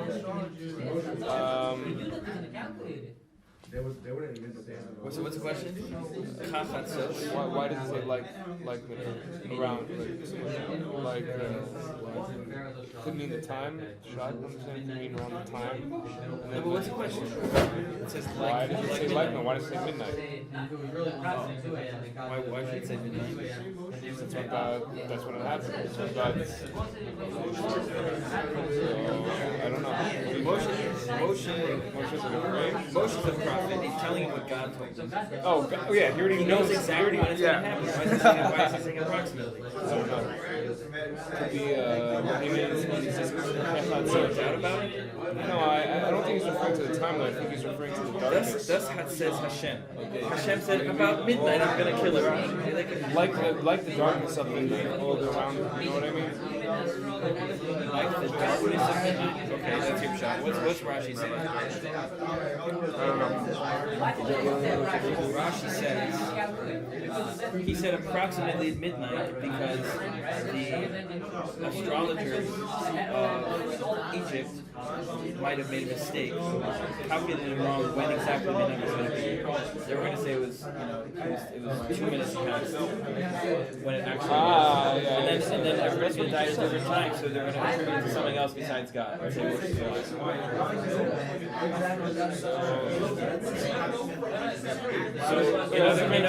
in other words, he didn't know when it was. But he said approximately so that they shouldn't call him a liar when they make a mistake in the calculation.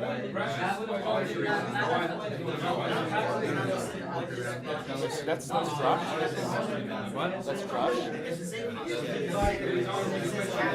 What's the shot?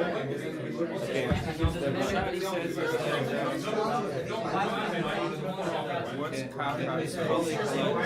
yeah, what does it say? when the night is divided. Ka can also mean when. So, But the rest is as if it were at approximately when the night is halved. Tell me, could we ever remember that Josh ourselves? I tried two-step pretty much. Yeah. Okay, right, so the reason Rashi gives is, how does he know that the astrologers won't say Moses is a liar because they might get the time wrong? Oh, they do? I That's a think brachot? this sounds like So Rashi just knew that. Shot Moses said, so said Hashem at midnight. So he didn't like make that up. It's the first part. When the night is Okay. Boom. Iran, what's bothering Rashi? Where do they get approximately midnight? Why are the rabbis saying that? Or are we backing it up a little bit? Why midnight? Why use that word chatzot? I'm trying to make it a good question. It's like the opening question How was. are they interpreting it to be approximately midnight when Hashem said midnight? That's the problem. The problem is, let's just do it back. What do you mean? Approximately midnight? Approximately, not exactly midnight? Doesn't God do everything exactly? Why is it approximately? A little before, a little after. We haven't seen God fudging anywhere else before. What's Kichatzos, approximately midnight? Huh? Why are we doing approximately midnight? God should do everything exactly. It's His world. He can do what He wants. Great. Answer is what? Jason? So show us either going to be before midnight or after midnight. So so less Pharaoh thinks that you're making a mistake on the timing when you're saying it's going to happen. Because at midnight is too exact.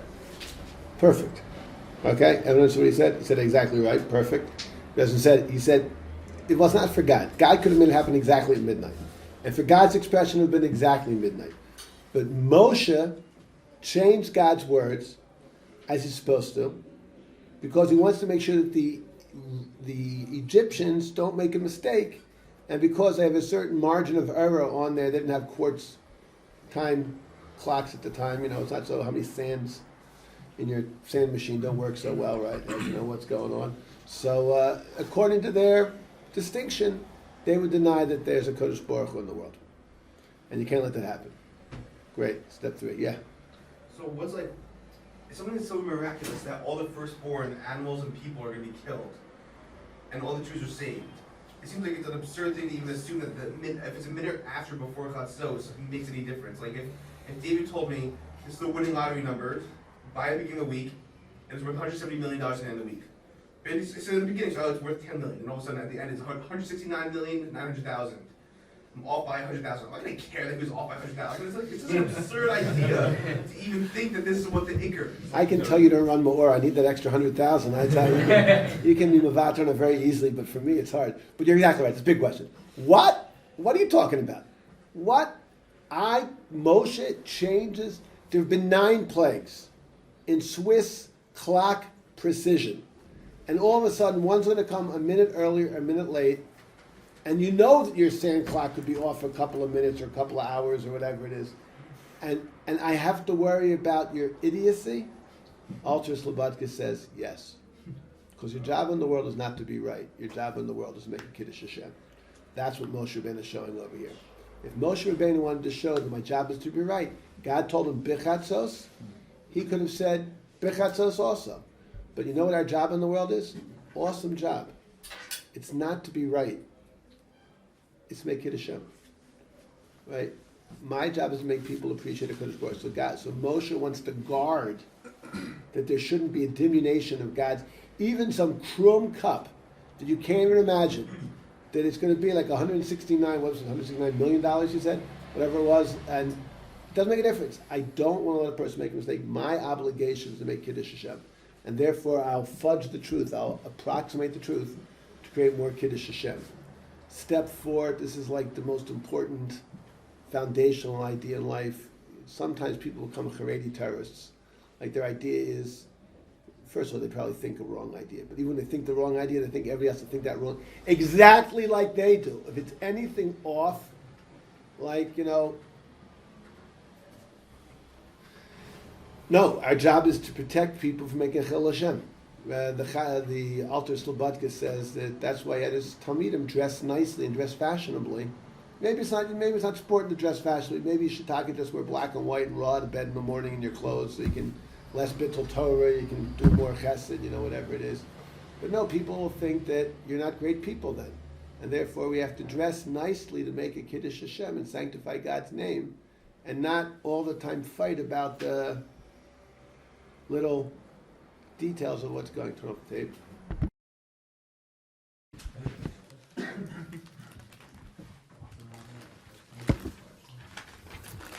Okay, 4 sons. 4 sons, Pesach, here we go. You have your sheets there in front of you? Yes. Great. Go for it. Oh, wait, some people weren't here yesterday? That might be the problem. 4 sons. So I think you gave us this after they left. I think the stepdad's already left also. If you weren't here yesterday,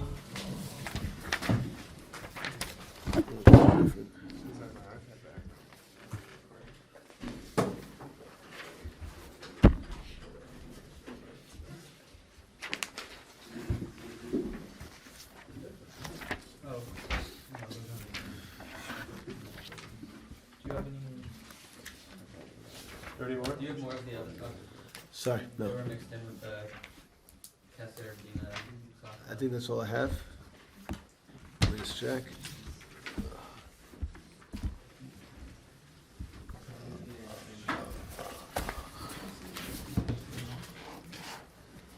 It's different players. Yep. Here you go. Okay, let's look to begin with at chapter 13. Shemot. Shemot, that's what we're holding, Aaron's Parsha. Verse 7, the last Rashi in 7.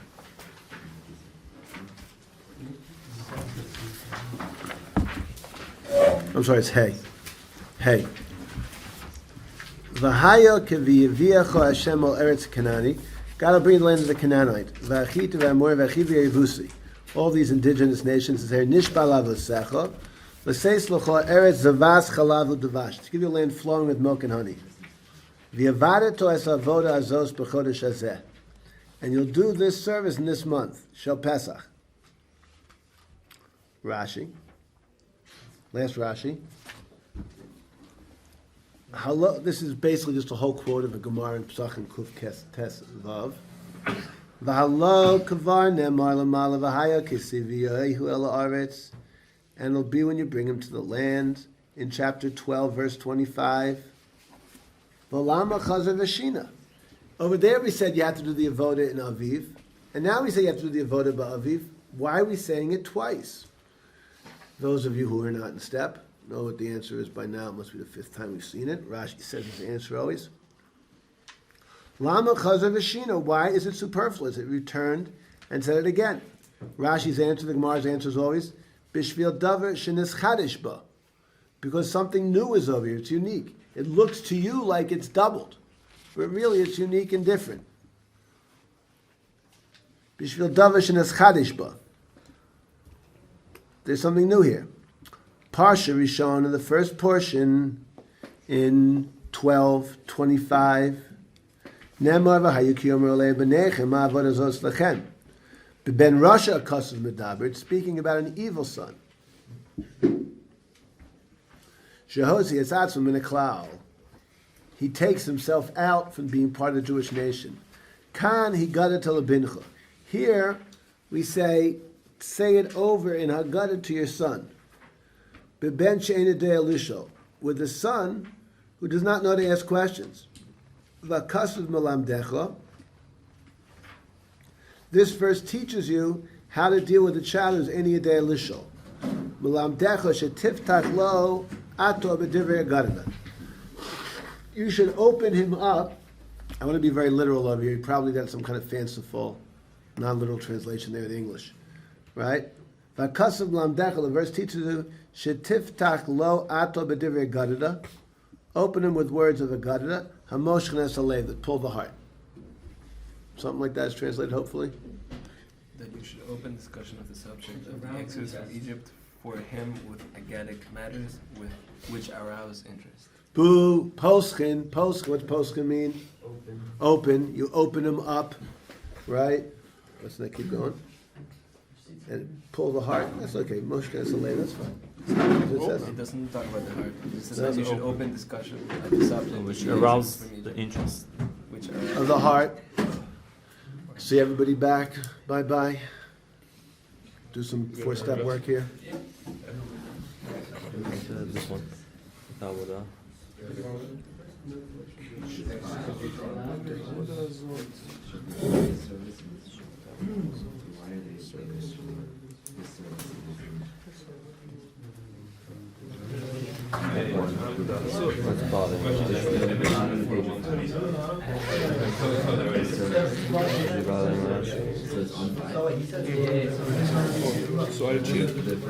Does somebody need a copy? Here's one more copy. What does it mean? One more. Does anyone need a copy? Let's push. Yeah, he does. What's the answer? The service of Pesach. It seems from the explanation that the real question is that when God shall bring you to the land of Canaan, but the Rashi is flowing with milk and honey. Oh, that's a new one. What?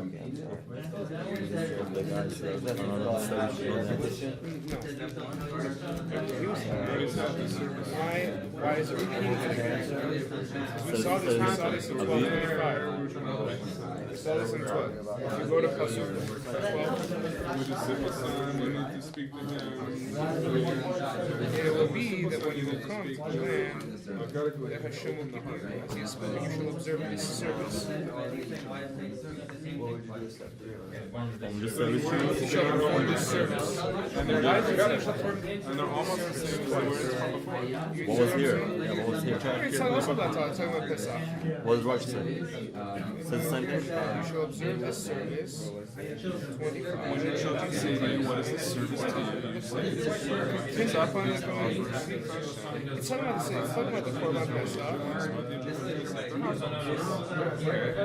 They're not obligated to observe Korban Pesach. You shall perform this service. It's talking about the Korban Pesach itself. The first one was Korban, this one is more service. What service? Service for why is it saying the same? How is that? They're both regarding this. In addition, You ask it out. The other one. the other one is like, well, he's saying it, and it's well, there is a Not only that, But here, it says, and you shall tell your son on that day, say, so we have this that Hashem did this. so I don't know. It's over here. It's verse 8. Rashi comment on verse 5.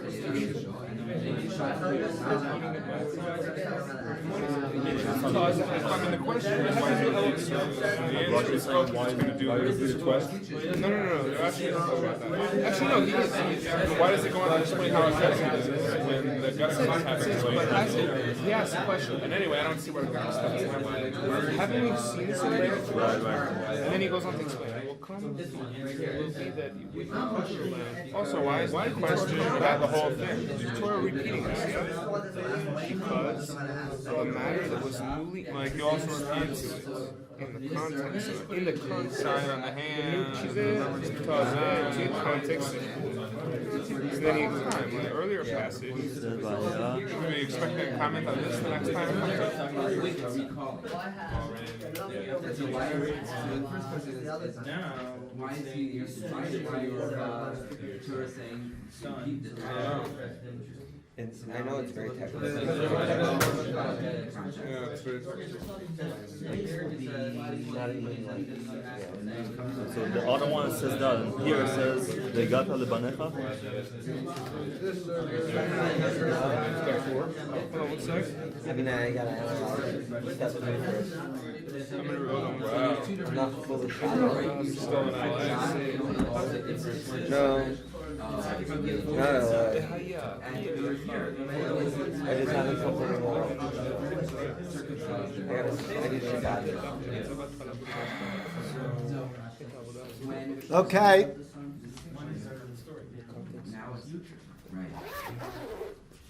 Take it away, Ari. Okay, so Rashi is asking, why are they repeating this service here? Right, why repeating Pesach again? Great. We've already learned about Avodah Zos. Why are we saying it again? Answer? Jace? I was going to say your phrase, strokes for folks, but maybe that's not. That's my phrase? Okay, I'll take it. Anything you remember, I'm willing to buy. You know, if it's, don't call me late for dinner, that's also fine. Like, they're all important advice, Jason. Like, oh yeah. So what's the answer? Right, so the answer is, it only looks like it's repeated because you don't recognize its nuances. There's two radically different people we're talking to over here. One is an evil person, and one is a Tom. No, worse than a Tom. Does not ask questions. Enid Elisha does not ask questions. And everything's different about the two of them. Okay. What do they point out the difference between the two of them?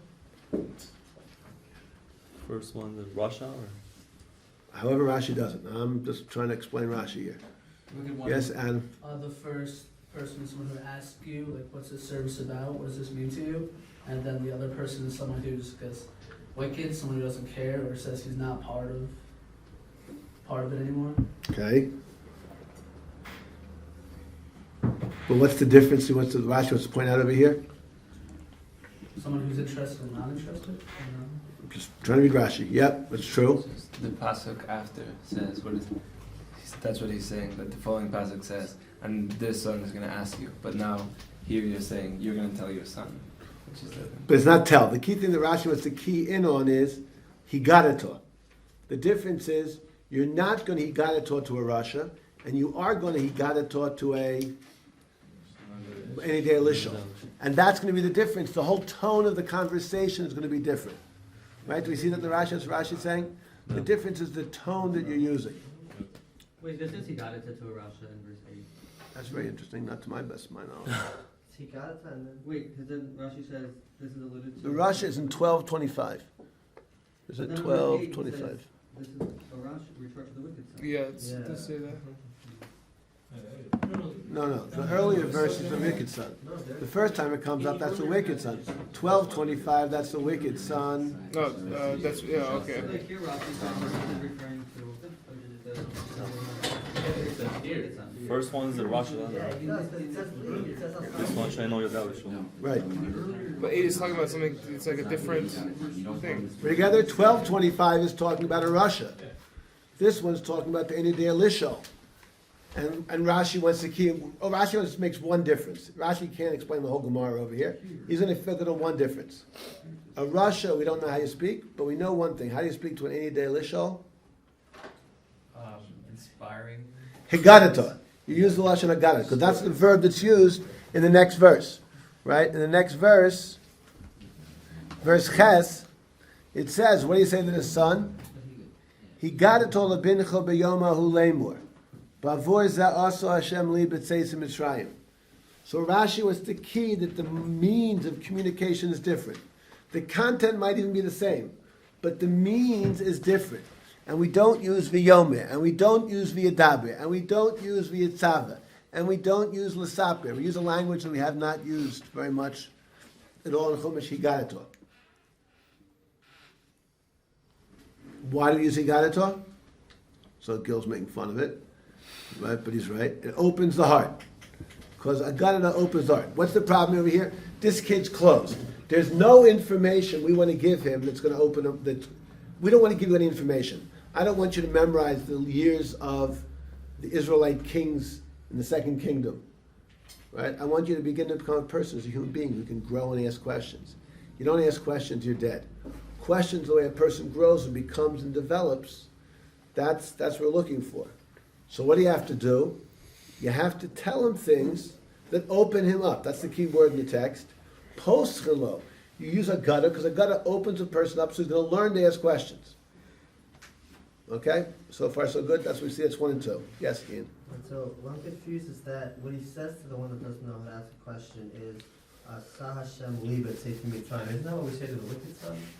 In the Haggadah. Yep. I'm kind of confused because So calm down. The guy goes slow. Go slow. Go slow. First Rashi.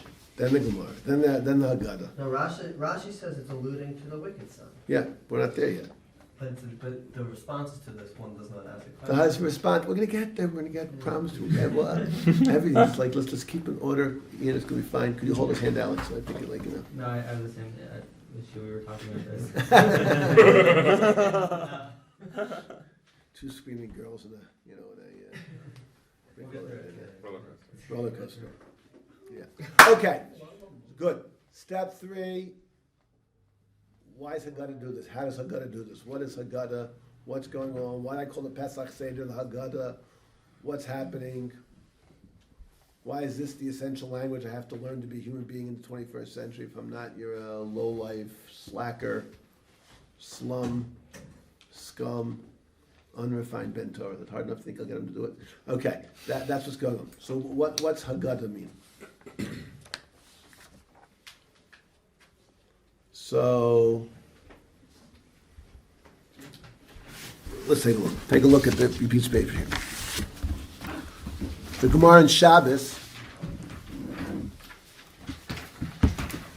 The Gemara in Shabbos says that a rhetorician has to have a style. Moshe Rabbeinu knows that sometimes, before you're going to do hard things, you got to talk to people in a Aggadic manner. Why? Because an Aggadic manner awakens the emotions. It gets you up and moving. It gets you out of your being inertial, and gets you moving. Here it goes. So Gemara says in Shabbos Pei Zayin, middle of the page, V'yeshev Moshe Devarim. What's it mean that Moshe V'yeshev Devarim, that Moshe sat down with words? The fact that he sat down with words meant Shemei Shivan Dato Shel Adam. Moshe Rabbeinu said, knew before the Jews were going to get Mount Torah in Yisrael, Jews were all I'm trying to think of a word for negatively excited, flighty, all disconcerted, all lacking focus. So he said, Meshivan Dato Shadim. He gave them words that sat them down. Ula B'sof, after he got them settled, Pirish Matan Schara. He told them how great it would be what they were going to achieve. Tiksi V'yaged Moshe. That's what the word Haggadah means. He told them over. What's V'yaged mean? Shemoshchen libo shel adam kagada. They inspire and open up the heart of a man like Divrei Haggadah do. What are Divrei Haggadah? Divrei Haggadah are, you have Divrei Halacha. Divrei Halacha don't inspire a person so much and they don't open a person up. Divrei Haggadah, they inspire a person, open a person up. What's the idea? In other words, we have Halacha in the Gemara and we have Haggadah. Haggadah tries to show you the depth of why we're doing something. So, I don't even know how to describe this one halachically. You walk out your Pesach Seder and you're wearing a white kittel. And your 6-year-old son says, Abba, what are you wearing the big diaper for? Okay. So if you don't have a Gadic language and you're lacking a heart that rises and flies, so you tell them, oh, because we have to make something different, so you ask a question. You asked a question, very good. That's not going to inspire a kid to ask many more questions. Hello. If you tell them, and now it's a 6-year-old kid, so I have to make it, I can't just, so you have to do what? You have to say, ooh, you know what time it is? It's 354 days a year. The Kohen Gadol wears gold garments. On Yom Kippur, he wears just white garments because he has to go the most inside. Tonight, we're all Kohen Gadol. Tonight, we get to go inside, and we have to go with white garments. So it's a special night that we're going to change. We don't do this any other night. That's a Divrei Haggadah. If the kid's a 16-year-old kid rather than a 16-year-old kid, you tell him, listen, why does the Kohen Gadol have to wear just white on Yom Kippur and not his fancy 8 garments of gold? Because the way to get really high is you have to get to the simple foundational questions. A lot of times we're complicated and we miss the big meat of the questions. We get all involved in how much of a horseradish they have to eat and radish and this. Stop. White, simple color, the ultimate flow. We're the Kohen Gadol. You want to go inside simply, right? Don't be fancy. Tonight is about being free. If you were free, how would you live your life differently after being a slave for, umpteen years? You'd sit down. The job of a Haggadah is to explain why we do something in a deep way. Take a look. That's what the Zohar says. Nefesh Chaim brings about 7 Zohars, all saying the same thing. Perek Yud Gimel. V'kein be'in his orus shel mal ayidei bechinas dibur. We can awaken ourselves above by speaking certain languages. Omar Amos Hanavi. Ki hine yotzer horim. Behold, he creates mountains. Ubore ruach. And he creates winds. Umagid. He tells, whatever the word magid means, la'adam ma'asecho. He tells man what his speech is. Zohar explains, Ki omer b'Zohar, lech lecho vayechi yisro tazriyah shalach, you got it. Shalosh and Haggadah, shayach al raza de milsa. Haggadah means you say over raza, the secret, the milsa of the idea. Haggadah is you say over a deep idea, to awaken a person up and say, ooh, isn't it worth asking a question? If you tell the kid, oh, why am I wearing white? So you'll ask questions. But there's no real reason why you're wearing white, so he's not going to there's no reason to ask questions. But if you tell him a reason why you're wearing white that makes his word broader and deeper and more understandable, he's going to keep asking. You've potzchen him. You've taught him what happens. Why does a person not ask questions? Jews in a sense, everyone's naturally inquisitive. Right? Every kid goes, why? Why is a kid not asking why? Because he's been beaten down. He's closed up. So your job is, you have a son who's not asking questions. What is your job to do? You have to say high things that relate to him to show him it's worthwhile asking. Wow, if I hadn't asked that question, I would never have gotten this answer. I'm so there. That's the night of Pesach. Pesach is Haggadah. Make everybody open up out of their inertia and start going on. The way you do that is you say a deep idea and bring it down to their level so they can go, ooh, I see how it all fits together. That's beautiful. That's Haggadah. That's what you're trying to do. And that makes a person grow because then he sees it's worthwhile asking. So I'm going to keep asking. I'll ask more and more and more, and I'm going to go on. That's what I'm going to try and do. That's what the word of Haggadah is. Step 4 is Rav Dessler says in one of his famous letters that he's worried about the next generation, our generation, because people learn lots of Gemara, but they don't learn enough Haggadah. And therefore people aren't inspired by the big ideas of Judaism enough, and people get bored with Yiddishkeit. We need to have people who learn Haggadah also to do it. And that's our avodah, the night of Mesorah, the night we establish tradition in our family to teach our children. It's called Haggadah. Because if you want to make Judaism special, there's big ideas. There's something. If you don't get this, you're going to miss out. It's not just about asking a question, how much does this shear of horseradish you have to eat? There's big things going on. If you don't get it, you're not going to enjoy Judaism. That's what Haggadah is. Okay? Then my step 5 is, if you want to do Kiruv, I don't mean Kiruv professionally, but I mean Kiruv just getting to be close to your mother, being close to your brothers, being close to your sisters, like everybody, right? What's the language you should use? There's 4 types of sons. I think we all understand. Most people aren't chachamim. They're not wise. Most people really aren't evil either. Just they haven't been taught. Most people don't ask simple questions. Most people are they're dead to Judaism. They don't ask questions. Therefore, the language of this generation that we have to do when you're talking to people is a language of Haggadah. You have to have a big idea that if they knew it would make their world more meaningful and more experientially powerful for them, and then share it with them. That's Haggadah Tolabinecha B'Yom Hahu. Because most of the people you're going to meet are they think learning Judaism is as interesting as learning about the travels of moths in Central Africa. Okay, I mean, if you're crazy, you're stuck beetles all day, so, be a beetle, what do you call those guys? Bug collectors? Yeah, I was looking for a fancy word. Taxidermist? No, that's got no. Entomologist, maybe? I don't know. Whatever it is. If you care about them, fine, you can care about it. But don't really make me think it's important. That's what's going on. Haggadah that's the beginning of Pesach. Pesach is you have to have people understand that Judaism is important. And you do that by using the language of Haggadah, saying deep ideas and move it. That's the idea also that they're hints. Right? Why is Haggadah called Haggadah in the Gemara? Because there's always symbols you don't understand. There's ideas you don't get. There's things you have to work out. That's what we're going for and trying to do. And that's the Haggadah over here. Okay? Yes? I thought the avoda was the Korban Pesach. Yeah. How is the avoda the telling of the story? Well, at this point, the avoda. If you're not a teacher, you're a student, so you have no understanding of what avoda is. But if you have some dumb student and you're very smart, and this student is asking you questions that you learned when you were 12 years old, and then even when you give him the answers you knew when you were 12 years old, he doesn't get it, how does it feel to you? Avoda. Avoda, hard work, avoda, service, avoda. So both the Korban Pesach and Sipur Yetzias Mitzrayim are both avoda, the hard work. Okay, let's try to look and see what makes an evil question. If you come from California, and probably if you don't live in the Persian community, right? They still got their minds screwed on right?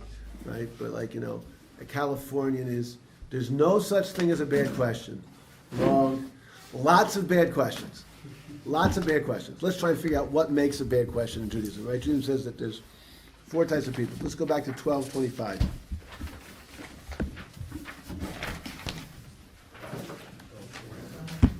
$12.25.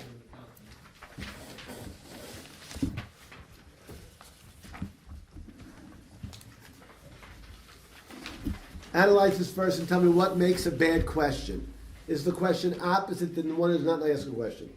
And it is when your son to ask you, what is this hard work to you? What makes that a bad question? What's the essence of a bad question? I'll see you back in 5 minutes.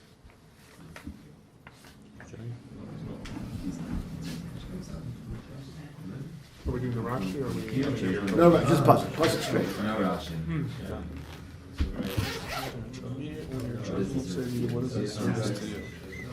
Was it 25 or 26? Cup up, not top head. 26. 26, I'm sorry, I was wrong. 26, Eli, I was right. Saying to you, not just a Yeah. You sure? Yeah, it was really What is that 26. crazy?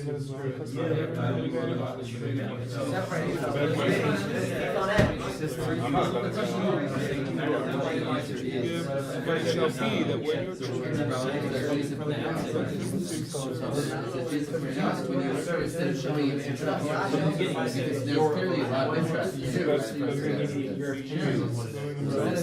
You, not us.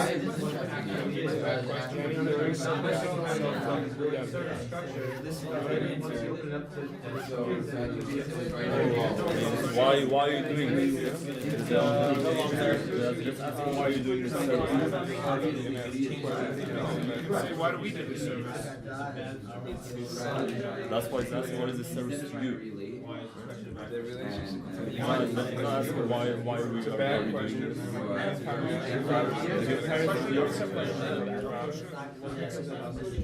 It's almost like Dad, why are you accountant? It seems so boring. Or you have never wanted an accountant. Rashi? No, it's almost derogatory. So it's a great question.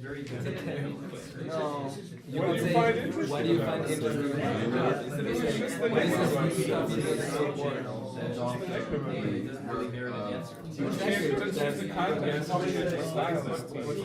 Why are you doing this?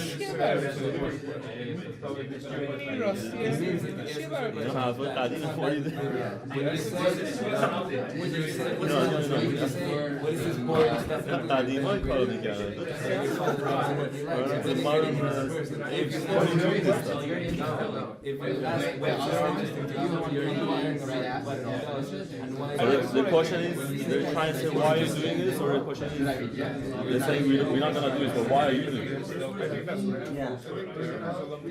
They don't include themselves in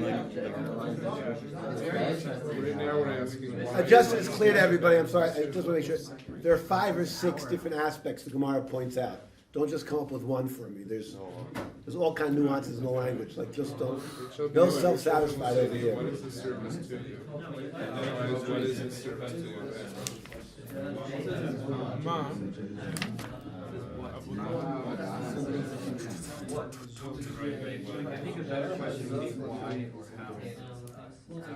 Because they're limited. They're not asking, it's not very open. Can I ask you a real question? I think one is asking More of like instead of just saying, what are you doing, and then you can get a whole. The answer is going to give you like not a complete picture. Which is so it's denigrating, it may be degrading, it might be derogatory. It's not going to give you a full, you know what I mean? Why is that a bad question?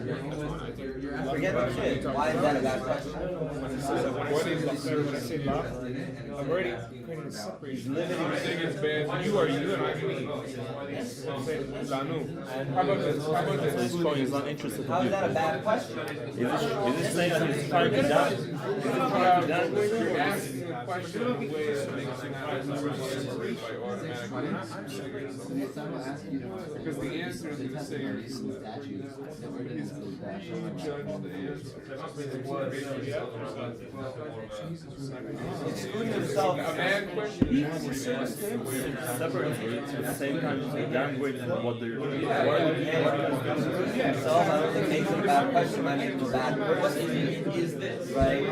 But why would it make it a bad question? Washing the house, cleaning the house. he's doing it in a way that's much more because that it's wrong. No, but that's different than making it about You know what I mean? the way he's asking the question, as you said, is limiting the answer. It is in fact why and how it would be.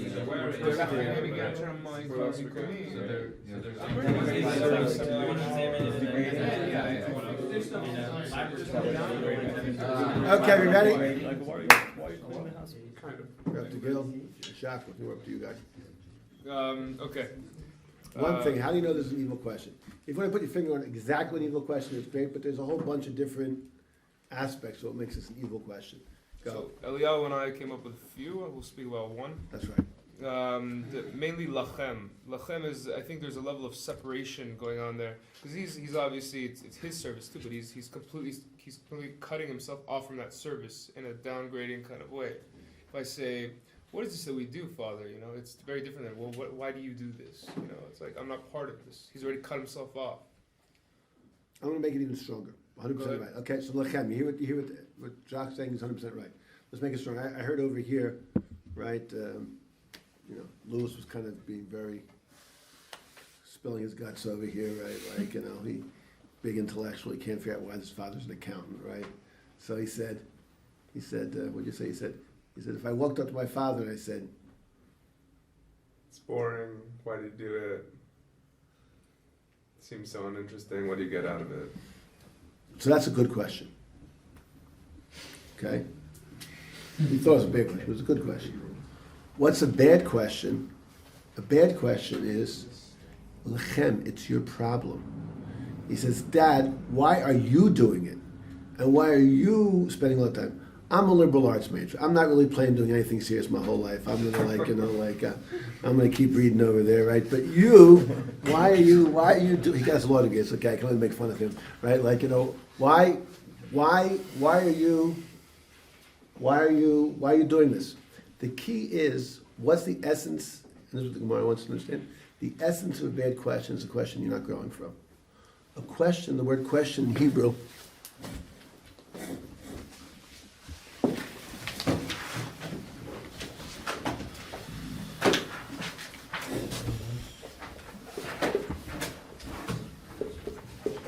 Right?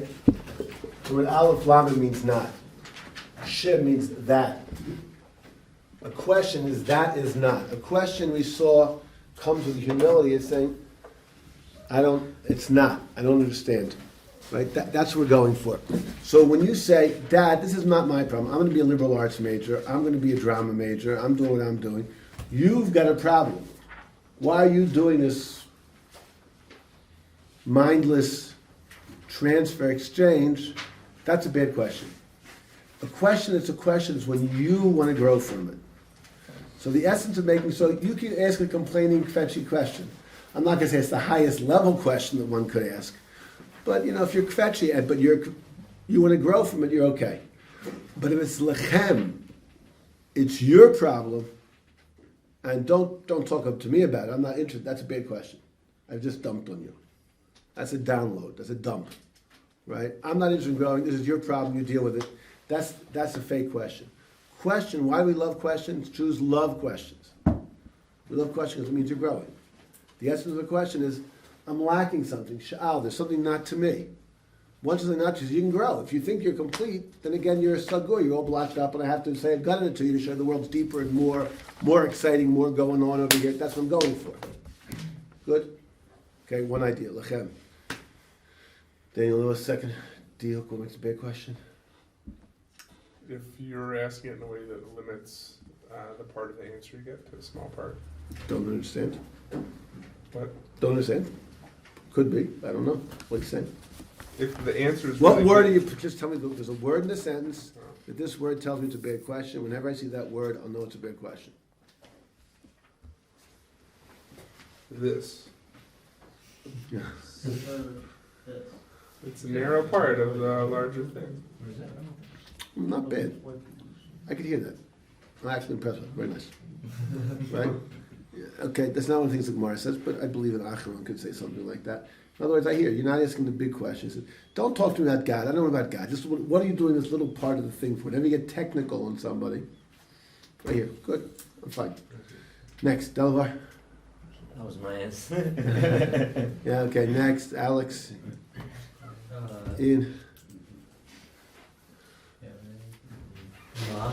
What? Ma.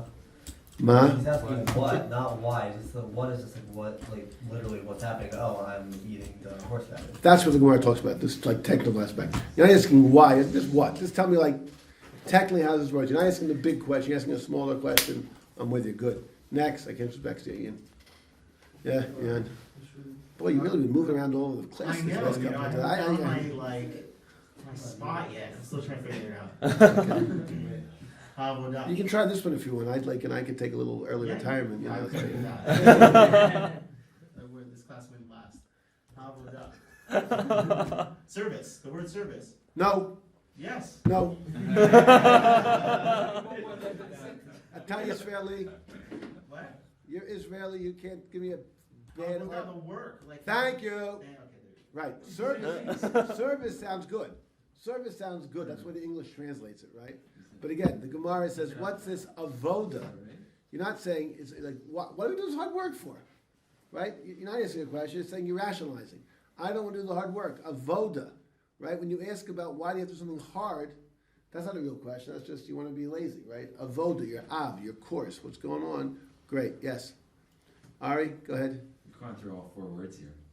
No, we haven't done it.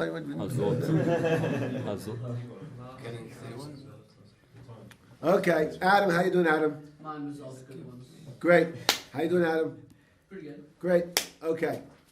Tell me, what makes what the Russia says a bad question?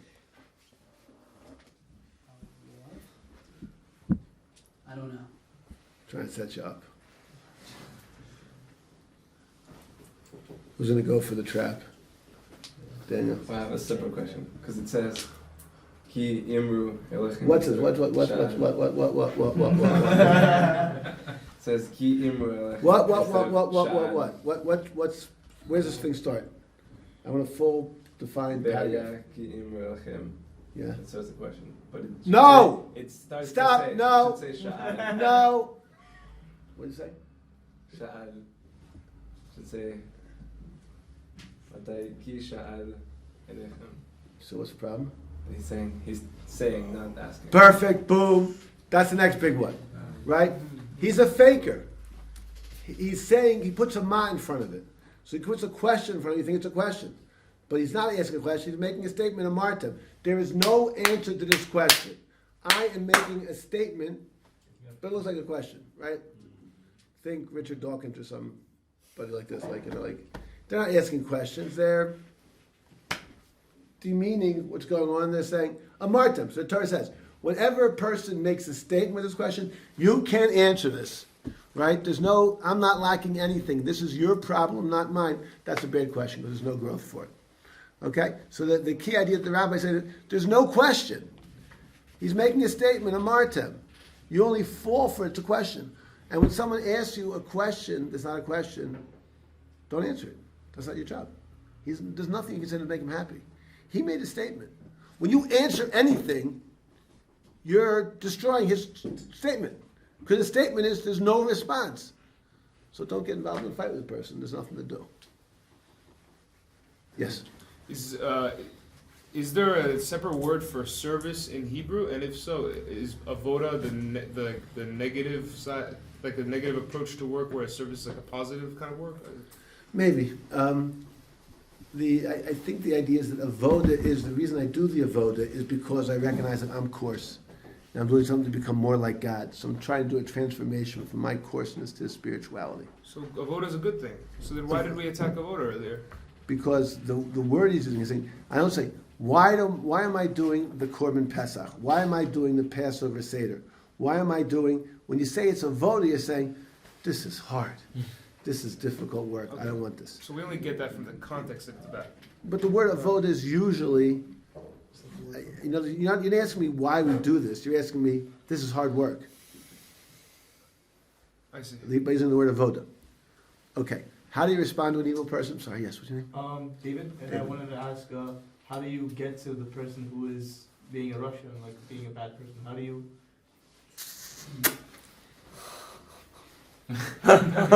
Break into it.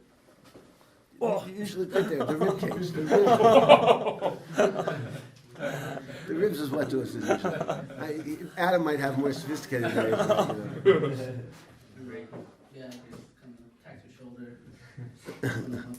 Okay, so that's what it says. So in the Haggadah, which Ian's read before, what's it say you do to Russia? There's teeth on it. Break his teeth out. So teeth are trying to devalue and destroy you. You break his teeth. How do you break his teeth? So what do you say to him? What's the next pasuk? What do you say to him, Ian? Verse 27.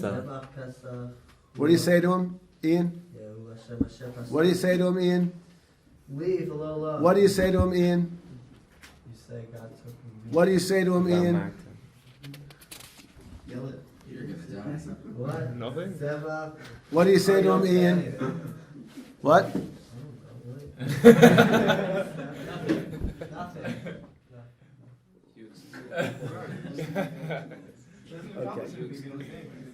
Pesach feast offering to Hashem. Take a look. Take a look at the I lost my piece of paper. I forget. 12. What's the next one? 12:25. Give me this up in front of me. 13:8. Read 13:8, Ian. 13:8. I think it's at 13:8. One second. Let me get there.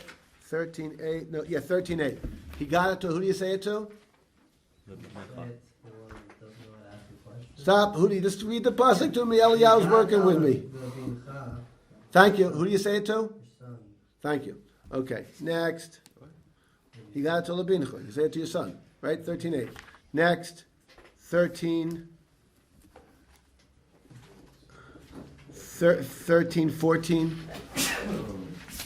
Your simple son.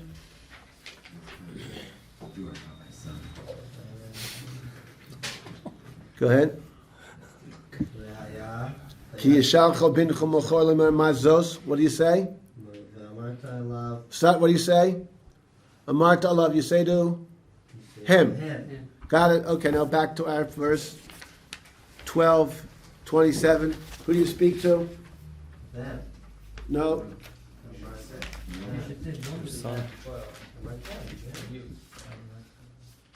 Tell them. Say to them. Amartam. Who do you say to? You. You just Well, say it. Just say it. No, they is plural, and you respond plural. Okay? So you just say it. The key, the way you bunch out their teeth is, how do you get them? He says, oh, you know why you're making a statement and dumping on me? Because you want me to be weak. You want me to fall down. So you know what I'm going to do? Your attack on me is going to make me stronger. You don't say to the evil person, because the evil person doesn't want to grow. There's no reason. He's not going to accept it. It's a good question. He doesn't want to listen to you. And he wants to get you all upset and pretend that he's mock rational when he's really a passionately propagandized person, right? So what do? You sit down and say, okay, you are making an amarta. You are making a statement. You don't want to grow. You're saying it's my problem, lechem, and not to you. Okay, I'll tell you why I'm keeping Pesach. And you answer the question to yourself. The whole Pesach Seder, Tosfos says in Kuf Tes Zayin, the whole Pesach Seder that we give reasons for everything is to push away all the apikoros when they're trying to tell us we're doing things that aren't reasonable, aren't irrational. The way to knock out the teeth of a Russia is to make yourself stronger and understand Judaism better. That's the best response. So that's what happens over here. Let's take and see what he says. So what do we say? Amartem. Zevach. You know what a zevach is? Thanksgiving offering. I am so thankful. You think this is a voda? This is like Thanksgiving dinner. I mean, I agree. When you get to the Thanksgiving dinner, you have to have this big turkey on the table, right? And you have to call off. It's a little bit of work, but we're so happy to do it. There's so much to thank you, Kadosh Baruch Hu, for. It's a zevach. Pesach. Do you know what the word Pesach means? Say no, Ari. No. Right? You know what the word Pesach means? We skipped the Rashi. So let's go back and look at the Rashi. That's what people think, and it's Rashi, but it's not what he wants. One moment. Targum Onkelos says, I'm looking. First time it comes up.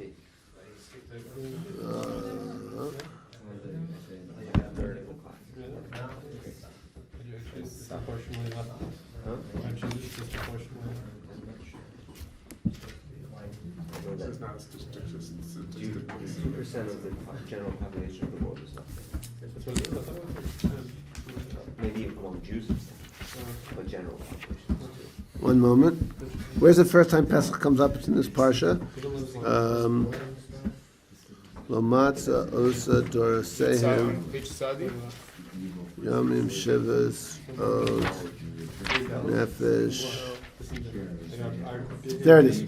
There it is. Chapter 12, verse 13, third Rashi. Pesachti. Rashi's never seen the word Pesach used as a verb before. Pesach is just Pesach. What's Pesachti mean, right? Chapter 12, verse 13, third Rashi. Pesachti. What's Pesachti mean? Rashi. Rashi doesn't know what it means. He's never seen the verb before. So he says, look at the Targum Onkelos. And it says there, Chamalti. Chamalti means loved. Pesach means loved. Why do I do all this hard work on Pesach? Because God loved me. I offer Thanksgiving because God loved me and took me out. Now I understand your English over there writes that Chamalti means mercy or something. Right? But that's a wrong translation. The root of the word, what's the idea? Mercy is like, I don't know, it's like kind of wimpy meaning, like a mercy. Wait, Rashi said it doesn't mean that. Well, you can't say it doesn't mean that. I think it means something different. But the Targum says it means chamalti, I love. So the root of the word chamalti obviously is the word, first two letters. Cham meaning warm, hot, right? Passionate, hot, passionate. God was hot and passionate about me. I can't forget that relationship, right? So it's not like a wimpy meter like mercy. It's a powerful, engaging, emotional aspect that we're going for. Then, right, Rashi says afterwards, that's what the Targum says. I would learn it comes to the word skip over, like Jack was saying. Right? But the Targum says it means the word of love. So that's what the Korban Pesach is over here. Back to what we answered to the evil person. So Yamartim, Zevach, it's a thanksgiving offering. Pesach, it's God's love to me that I'm remembering. I remember the wedding was so nice. Hu Hashem, God's name Yud He Vavke, God's name of Lane. Asher Pasach, that he loved or skipped over Bati ben Israel Mitzrayim. Bernard Poes Mitzrayim hit the Egyptians. V'Espotenu Hitzil, he saved our houses. V'Yekoda Am, and the whole nation bowed, V'Yishtachvu, and bowed down. This is a Gavaltic thing. This is why we're doing it. It makes complete rational sense. I'm in a love relationship. You don't understand what's going on in Russia. I'm not talking to you, I'm talking to myself to strengthen myself. That's what we're going to do. And that's the idea of the Pesach Seder. The Pesach Seder is to strengthen yourself so that Russia doesn't. Okay. Fine. Hopefully so good. Good? Yes. Just one other idea is in terms of Russia's question. She's asking it in the middle of the makros. So he's seeing what's going on and he's still asking the question. Yeah. And actually the morale says what's bad about him is you see actually that he's willing to listen to the whole class philosophically. But the second we turn to talk about the fact that you have to clean your house and you have to kill an animal, now all of a sudden he says, I'm not into it. As long as it's easy to listen to, I can do it. But once I have to work, that's when his coming comes up and we talk about it. It's just interesting, of course, that the three of the four sons are in this parsha. The fourth son is in Deuteronomy. The wise son. The wise son. In Hebrew. What? How do you say that in Devarim. Oh, Devarim. Chacham hu b'devarim. So what's going on? So the morale says, you see that a chacham, he waits to ask a question. He gets as many facts as he can, and then asks the question after he's thought about it. He's in devarim. Normal people, right, when they're bothered by the issue, they respond and they talk about it. Okay? Yes? What happens if you're only in the presence of there's nobody else to kind of the answer to? Let's go back again, Gil. Just answer yourself? Just what's it say? 27. Who's it say you speak to? Answer yourself, just say it. You just say it. This is for me. You knock out his teeth by saying, "You want to make me weak? I am happy, and I know why I'm doing it." You know, nuts on you. Is there hope for evil sons? Always hope for everybody. Hope for everybody. Everyone's got the power of tshuva. Okay. We're good? Okay.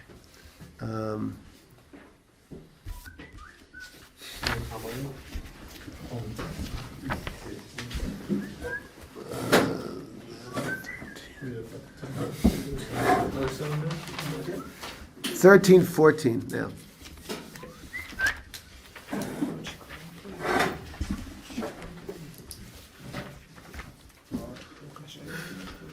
Okay, so there is such a thing as a bad question. That's a question people want to grow from. A real question, there's not such a thing as a bad question. If you want to grow from the question, I got to grapple with it with you. If you feel you're lacking, you want to grow with it, that's good, we're there. Okay. Third type of son, simple son. Second Rashi in 14, Mazos. Yesh tinok tipesh. There is a youth that's foolish. So he does not know how to depth his question. V'sosem v'shol mazos. B'makom acher omar ma edus v'chukim mishpatim. By the wise son, it says, what are these testimonial laws? What are these supernatural laws? What are these rational laws? Harizos shelas ben chacham. Dibra Torah keneged arba. Bottom of the Torah says there's 4 different types of people. Tam v'rash v'nedel l'shol. You have to all find how to work with all of them. I'll see you back in 3 or 4 minutes.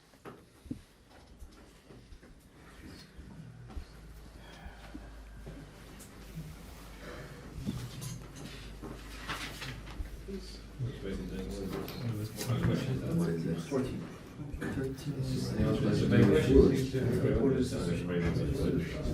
Could sound specific.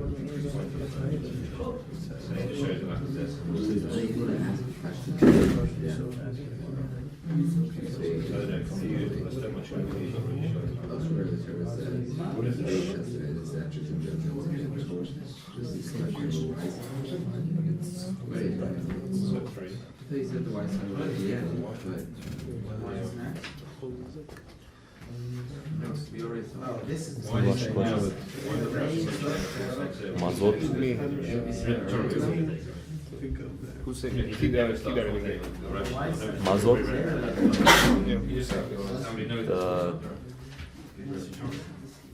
Tipesh. Do you have any ideas?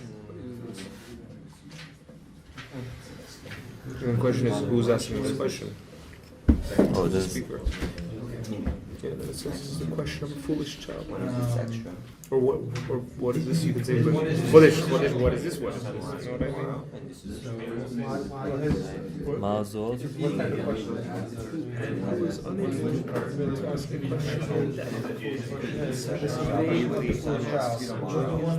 When he asks you tomorrow, you just say to him.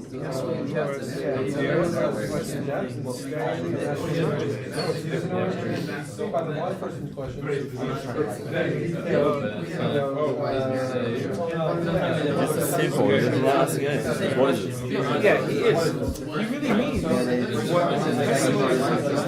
the testimony is it's just not. It's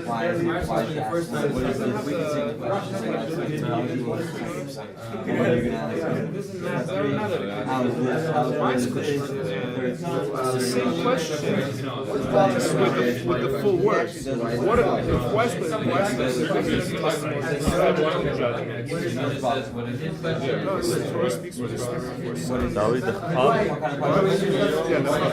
okay, so Louis, what's step 1? the wise word is this. Enoch, What's step 2?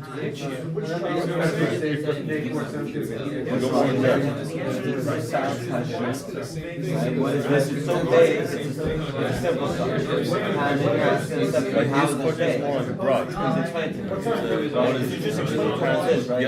And you shall break it. Not the wall, it's a moral code.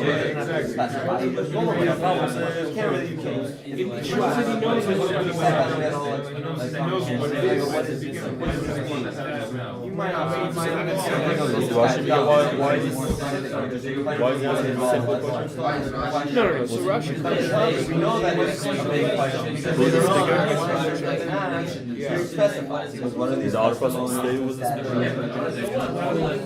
That's how Yeah, they did.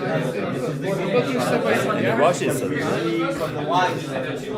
Step by step. Step one. What's bothering you? What is it? He's saying this is what you're reading. This is the question. That's foolish. Then he goes on to explain. Goes on to explain. What is this? So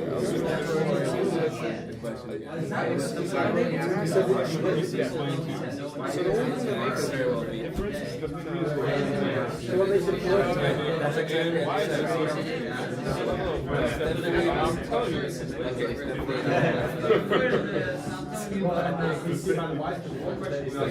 Okay, what do we got? What's bothering Rashi? I think we're back to you, probably, Ari. Okay. Why is Rashi? Oh, sorry. What is this? What is the question that he's asking? Yeah, what's the question? We know what he's asking about. Ma zos. There's nothing clearly coming before it. This is a unclear question. So what's the question about? Answer is Adam. That's an unclear question, right? Unclear question. We're not going to move that. So you have to know, why did he ask it then? Because he was a Tom. Now, Rashi wants to clarify something very clearly. Sometimes we think Tom's like a nice person. You're naive, you're not overly complicated, you're wholesome. Intellectually, we don't think that way, right? It might be a good meter to have, to be with people, to be trusting. But intellectually, it's a bad meter to have. You should be striving for understanding and greatness. So what's Rashi call it? Tinok tipish. A person who can't ask good questions, who just does one of these, at number one instead of number three. Right? Like he's missed the whole thing. You can't be a There's a problem. It said avoda here, it said avoda, it's the second time. Why does it say my avoda zos? What's going on? We don't understand. We don't have it. That we don't have. So Rashi has to go for this thing and tell you, Tino tipish. Keep going. Step guys, keep going. I don't want them to take this personally. They don't have to ask deep questions, right? And they leave before they get to step two. It's okay. Like, you can do whatever you want. You can tell Rabbi Ziegler, lay down the gauntlet, right? So those who can stay, who ask deep questions, right? So you see, a person who asks undifferentiated questions is a Tom. Not a good thing to be. At the Pesach Seder, you want to be a Chacham. Ask deep questions there. He says, what's a good question? So that's why it brings us to Deuteronomy, right? To show over there that the Chacham asks, what's the mishpat of Chanukah? Mishpat of Pesach. What's the chok of Pesach? What's the edus of Pesach? He's asking lots of different levels. That's what you have to ask. Clear clarity in your question. That's what we're going for. Torah therefore gave us 4 different types of sons. Torah gives 4 different types of sons because there's 4 different letters in God's name, because there's 4 parts to a person. There's the root of his soul, his head, his emotions, and his body, right? All these things come together, right? So there's 4 different types of people, and a father has to relate to all of them. Since a father has to relate to all of them, Torah has to advise him how to relate to 4 of them, and now we've got the 4 different ways of teaching our kids. That's what we're going for. How do we help this guy out? This guy out, Mazos. Also with other, just also like... So let's see what he does. So what do we answer? So we answer him over here. So when a person is asking a Mazos question, you have to respond, because he's not smart enough, you have to do something dramatic. Don't sit down and start doing it. You say, God took me out with an almighty hand. A chozek yad. And you know what happened? He killed the Egyptians. You're lucky you got out. So you have to use powerful purple prose to get this guy's attention. So that's what you do, right? So he said, God took us out with a strong hand, and Paro hardened his heart, and God killed Paro in this. Oh, I got it, right? That's going to get his attention, right? You don't want to think too much. You're a simple guy. Okay, I can be simple with you also. We're going to tell a dramatic story for you, and you're going to know, don't harden your heart, do the right thing. Okay. What's up with the mahar? Didn't know, you can do that Rashi if you want. Which one is which? Which son is which part of the person? Take a while to set it up. We can do it afterwards by ourselves. Yeah. What's it? Why do we say this every day after putting on tefillin?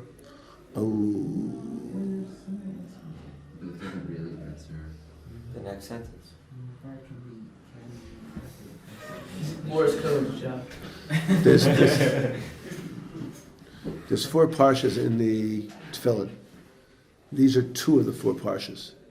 The 4 parshas in tefillin are Shema, the second paragraph of Shema, the first mitzvah over here, and the second mitzvah, and the second parsha over here. So we say these because, since in the tefillin, it must be that to understand tefillin properly, we're going to say them so we can think about them and it can resonate off my tefillin in my head. But that's the idea that there's 4 ways that God loved us.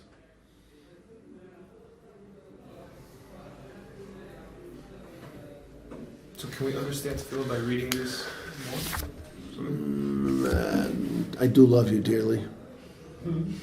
I can understand it by reading it. I don't think you can understand it by reading it. Okay. So let's take a look. What's the difference? So basically, we'll set up like this. Morale, the Gemara, this puts a twist on the Gemara, but Morale says there's 4 levels of loving somebody. Pesach, according to the Targum, means what again? Love, right? There's 4 levels of love. The lowest level of love is I just do a nice deed for you. You know, I save you a brownie and I give you a brownie.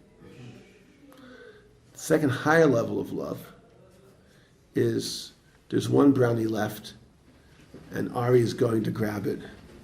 And I block him with my fork and he pulls his fingers back in pain and distress and I take it for Jacques. That shows more love, because the first one just shows I love you. The second one shows I'm willing to have Ari upset to love you. Third aspect is I'm not just about giving over, I want to become one with you. Love is about empathy and sympathy and connectivity, right? And the 4th level of love is that when we're one, we become more than we are. The sum is more than the... Sum is greater than its parts. The sum is greater than its parts. Thank you. That's the 4th one. Sum is greater than the parts. Those are the 4 steps we go through of love. So over here, on the first paragraph, when we talk about tefillin, right? So, 13.1. 13.1. He got to Labincha, right? And it ends up with tefillin there. Yeah? So that's the first step. What do we say over here in 13.1 to 10? All we do is we thank God for saving my life. He did me a favor, God. Okay. 13.11 to 16. What do? I have verses 14 and 15. And what's that talk about? I loved you so much I was willing to kill the Egyptians. It's a higher level love. Okay? Then the next paragraph that you have in your tefillin is Shema. Shema Yisrael Hashem Elokeinu Hashem Echad. We're one. That's the idea that love is not just about giving gifts. It's about revealing everything with you and being one with you. And then the second paragraph of Shema says, I'll give you early rains and late rains. You'll get more than you've gotten. Love is going to make you a bigger person. Those are the 4 parshas we put in the tefillin. So people who are very exacting try to read those 4 parshas when they put the tefillin on. Now we don't read the 2nd, 3rd, and 4th parshas because we say Shema anyway. So the 2 parshas we don't say in Shema, we read beforehand.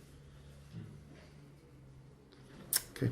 I'm running. I have a problem both today and on Sunday. And sorry, we're going to have to start class around 5:15 on Sunday also. But you should be sick of hearing me by Sunday because I'm giving a Gemara class in the morning to everybody together too. But I have a wedding at 6. Rabbi Marcus's wedding. So So we'll stop at 5:15. Okay. Good Shabbos.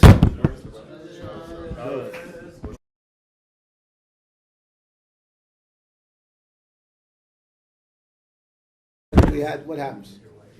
Your wife comes home. Your wife's really frazzled. It's her first year in, right? And she's burned your toast, and she burned your egg, and she burned the tea water, and Everything tastes great. Right. So you know what you're supposed to say. Wow, I really like my eggs well done. That is great, right? And your job. So Rashi always says, the top attribute in Torah is not telling the truth. The top Torah meat in the Torah is making shalom.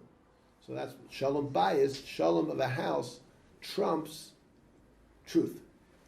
And you're obligated to say shalom. Shalom does not mean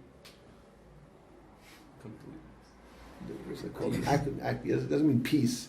It doesn't mean what did Neville Chamberlain do? He was Neville Chamberlain. Appeasement. It's not appeasement, right? You're not appeasing an evil.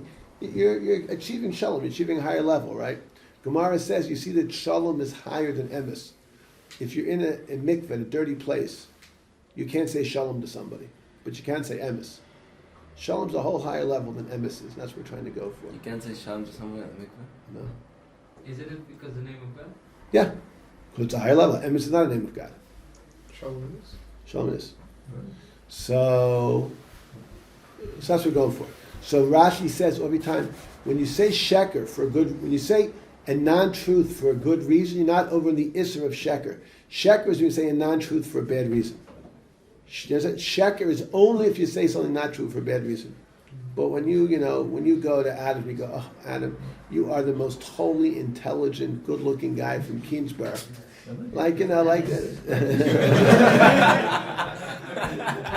And shalom. Yes, Adam. I mean, I'm just gonna ask, just like if I cheat on my wife, and I want to keep peace in the house.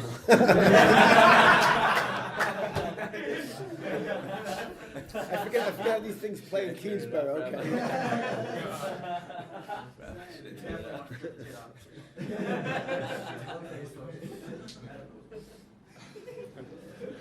You cheat on your wife. You can just not tell me the answer. Classic public speaker tactic. Repeat the question slowly. No, I'm trying to think about it. I don't know the answers. Let's figure it out while I'm thinking. The reason for lying is I mean, it is. I don't want to. I have a marriage I don't want to ruin, even though I messed up. If she doesn't know, it doesn't hurt her. It hurts me, but I want to keep the relationship. Do me promise me something. Yes, Rabbi. If you ever do this, you're going to call me up. Of course. Now we'll never do it. Now we're safe. Okay, so now it's already been a worthwhile question. Okay. I don't know. You really have to ask, right? I mean, it could be if she'll never find out, and you're truthfully sorrowful and regretful. This is a big argument. This is the argument between the Chafetz Chaim and Rabbi Yisrael Salanter. You heard about this famous argument in Lashon Hara? This famous argument, Chafetz Chaim and Rabbi Yisrael Salanter. You say Lashon Hara about somebody. Now you want to do tshuva on that Lashon Hara. Should you tell him over the Lashon Hara you said, because you're going to hurt him, but you have to be embarrassed by saying over the Lashon Hara? Or can you not say over the Lashon Hara to him, and just ask him, mochel me, Dan, I didn't say anything really bad. Can you mochel me, please? Yeah. And then he'll say, yeah, right? And I'm out of it.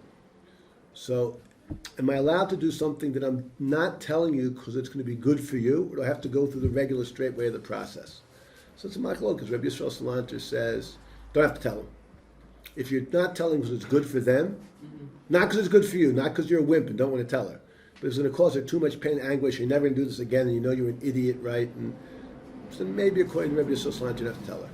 According to Chafetz Chaim, you have to tell her because it's part of the dinim of Mechila is she has to know that you did something terrible to her. And you have to tell her, even if it's going to hurt her. What? Dinim of forgiveness.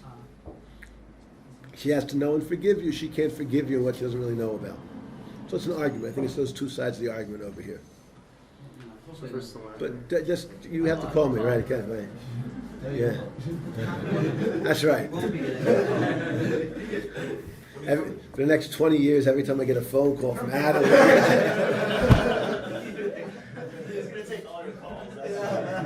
First Salanter, do you say that you did Lashon Hara, but you just don't say what it was? Yeah, Or do I you did say, Lashon. I did something. Did Lashon Hara. Rabbi, if you tell them it wasn't that bad, then how they don't know what they're forgiving you for, and they're under false pretenses. That's the Chafetz Chaim's problem. So how can you even assume that it would be? Because Rabbi Yosef Salanter says the person understands you. You want to do tshuva, he wants to help you do tshuva. If it makes it easier to do tshuva, he's going to go along with you.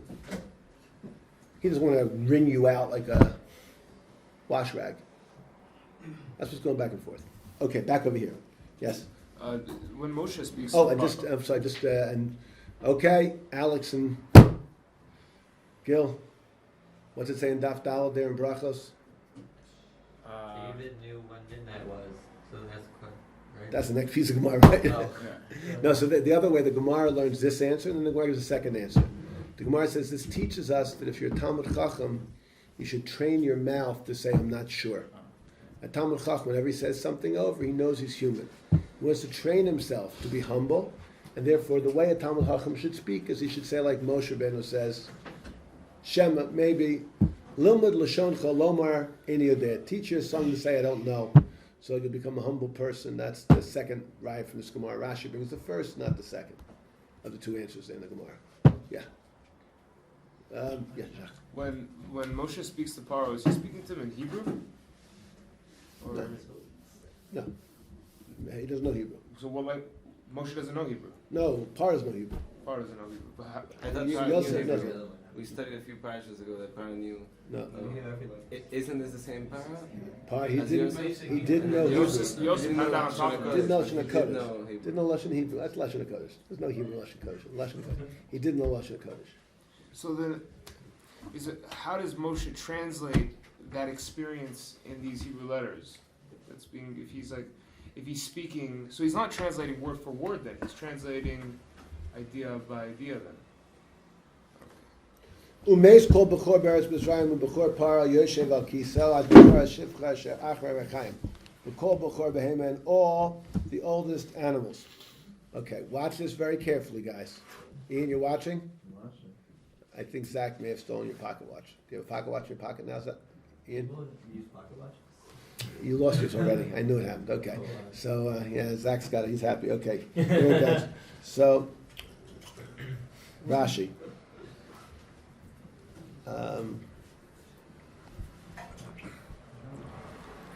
Ad B'chur Hashevi.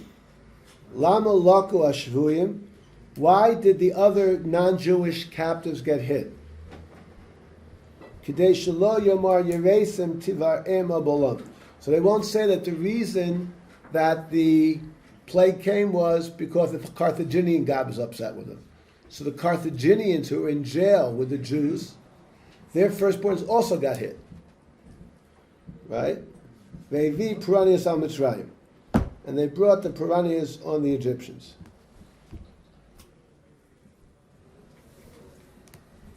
See you back in 2 minutes.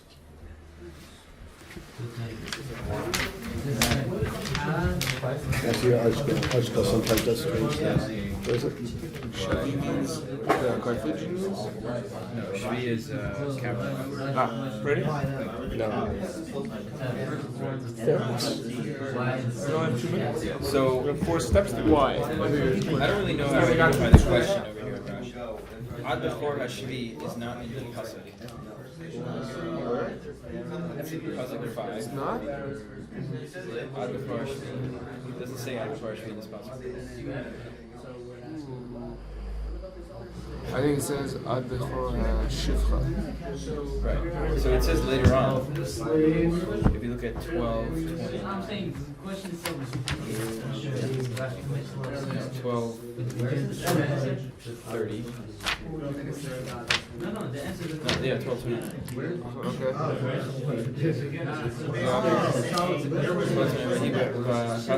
Ad Bechor Shvi.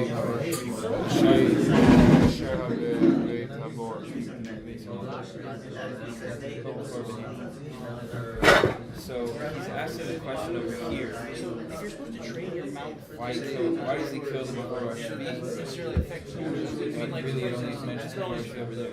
A good thing to do, like the boss asks you a question and you say, I'm not sure, he's not gonna like that answer. So, I don't know why it's not there. Tosfos asked the I think the question. Rashi's question Tosfos is asked. why.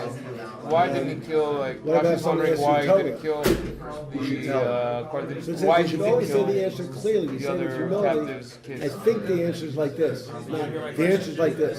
I know, your question is Boss what, will I appreciate understand that, so I don't know that. You have to give the answer. That's a good, that's a very good question. everybody's doing that, if everybody, the idea. Why didn't they say it here? Like that, then you're never gonna get a clear answer, no?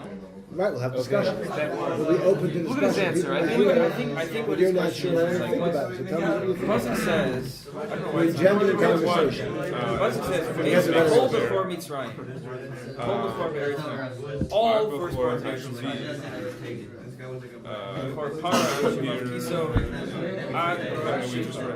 everywhere. From the Pharaoh's son to the firstborn of the maidservant. Okay, but that's not step one. And even the Step one is why is he actually writing. So that means Hashem already took the Jews out of Egypt. That's a step His three. question is, what is? It bothers me, so the question is. He says over here because I think he asked the question. Why did it say all before Hash- all firstborn? What is later? All firstborn. It also says. All firstborns that are in the land of Egypt. Meaning, even if Yeah. they're not Egyptian, if they're in the land of Egypt. If Jews are in the land of Egypt, right? Right. Do you think it's So, it has to be figurative. so I think that's what he. So that's what he's Dibur Masku before speaking. Yeah, I think He's specifying the question who's is, in the land of Egypt that's being killed why would the slave woman that isn't Egyptian.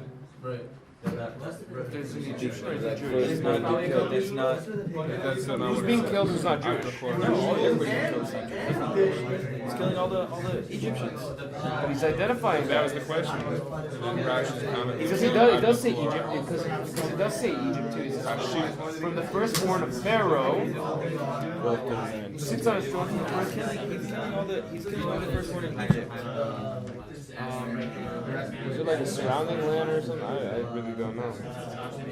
I don't know. You know, I think the question is much simpler. I think it's why is God killing the other slaves? Why is he killing the non-Egyptian? You want to look at the other non-Egyptian firstborns? I think that's the question. His answer fits that mold. It was at midnight, and Hashem smote every firstborn in the land of Egypt, from the firstborn of Pharaoh to the firstborn of the captive, and every firstborn of the Here it says he's going to kill from the firstborn of Pharaoh to the firstborn of the slave woman, and all the firstborn of the animal. What are you gonna say? So, Rashi understood. I think, And he's explaining it here. I think you're asking a better question of why it's why is it talking about right now?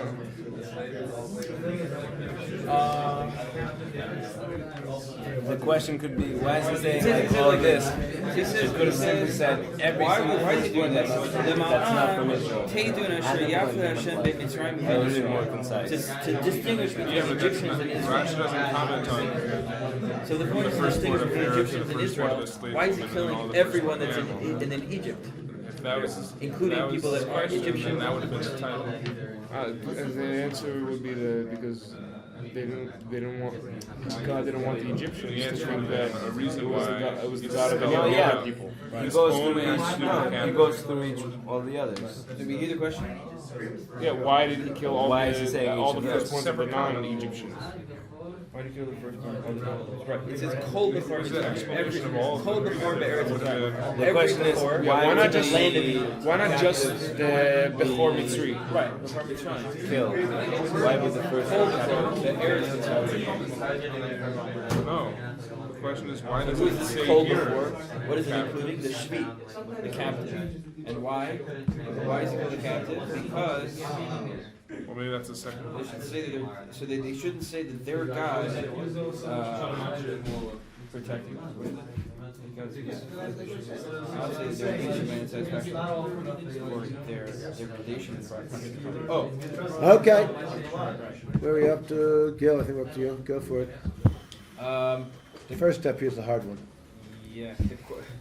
The question is, so the Dibur HaMaskil Ad Bechor HaShvi is actually not in the pasuk. Oh, no problem in the pasuk. It appears. So it's in 12:29. Right over here in the warning, it's not written, but in the actual carrying out, it is written. Go. So, so the question is, the question on the question is why does he say it over here instead of saying it over there? If the question is really on Ad Bechor HaShvi, you should say it when Ad Bechor HaShvi comes up. So the question on this pasuk could be, why does it say Kol Bechor Mitzrayim, Kol Bechor Be'eretz Mitzrayim, every firstborn in the land of Egypt, meaning not just Egyptian firstborns, but other firstborns also that aren't Egyptians. Beautiful. Right? So the problem that seems to be bothering Rashi is it doesn't say Kol Bechor Mitzrayim, but Kol Bechor Be'eretz Mitzrayim. That comes to include Carthaginian slaves who are in Egypt. You don't think it comes to include that? Look, later on it's going to say that it's going to include Carthaginian slaves in Egypt. Right? So what's going on? Right, that's the kasha.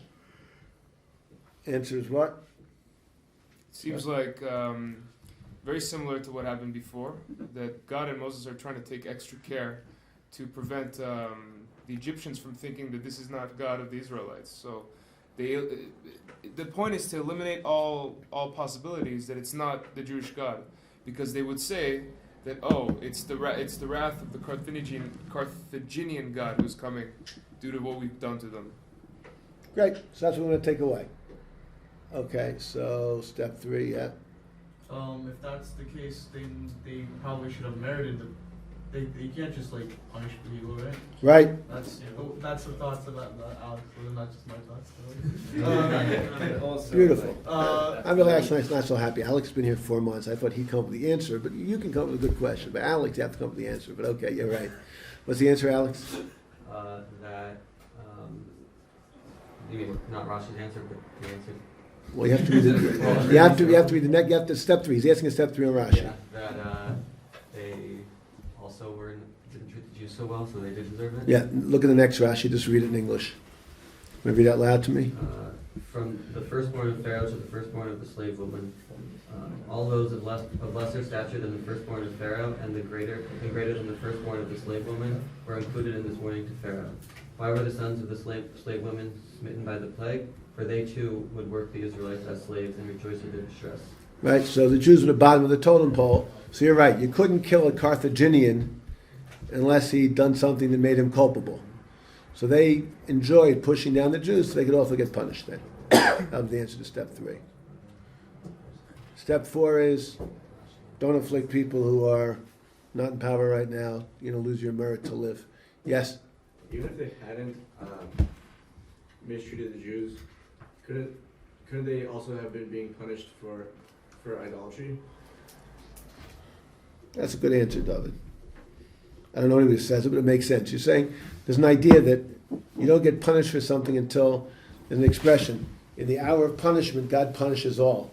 It says, what do you put tzitzis on? You put tzitzis on because everyone makes mistakes sometimes. When God's in a bad mood and he's going to punish everybody, you're going to get it with everybody else. If you have tzitzis to show I'm super from, I do mitzvahs I don't have to do, then you'll be protected. So it could be, I hear, Rashi has a better answer than that, but there is a Gemara like that in Menachos that would say like that. I don't know what anyone says over here. I think it's very straight thought. It's good thought, yeah. Why is just mistreating slaves punishable by death? Oh, we're talking about mistreating slaves. Just because they treated a Jew bad. Extremely bad. How bad, the slaves or the captives have treated? You ever watch any of these movies? You never watch these movies about low white scum and stuff, Yeah, like the people in charge. Okay. Bad news. They're doing bad news. Yeah, I agree. It's not just they didn't make peanut butter and jelly sandwiches. You can't have your jelly, all you have is peanut butter this morning. That's not what we're talking about. They were mortally afflicting them, yes. I don't know if this is really a question, but I just look back at the last 2 plagues. Is there a significance to the fact that here God doesn't tell Moses the plague, it just starts with, and Moses said, so said Hashem? Because the other plagues God specifically said it to Moses. I guess I didn't speak it out in advance. Yes, there is. The plagues, each of the sets of the plagues go in 3 sets of 3.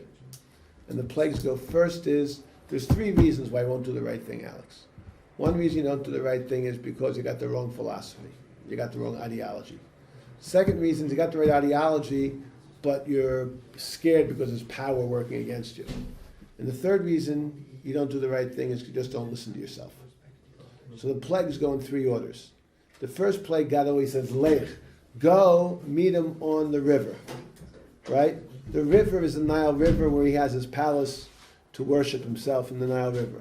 So that's the first plague, the first, the fourth, and the 7th plague are all go out and face him in his theocratic mistake.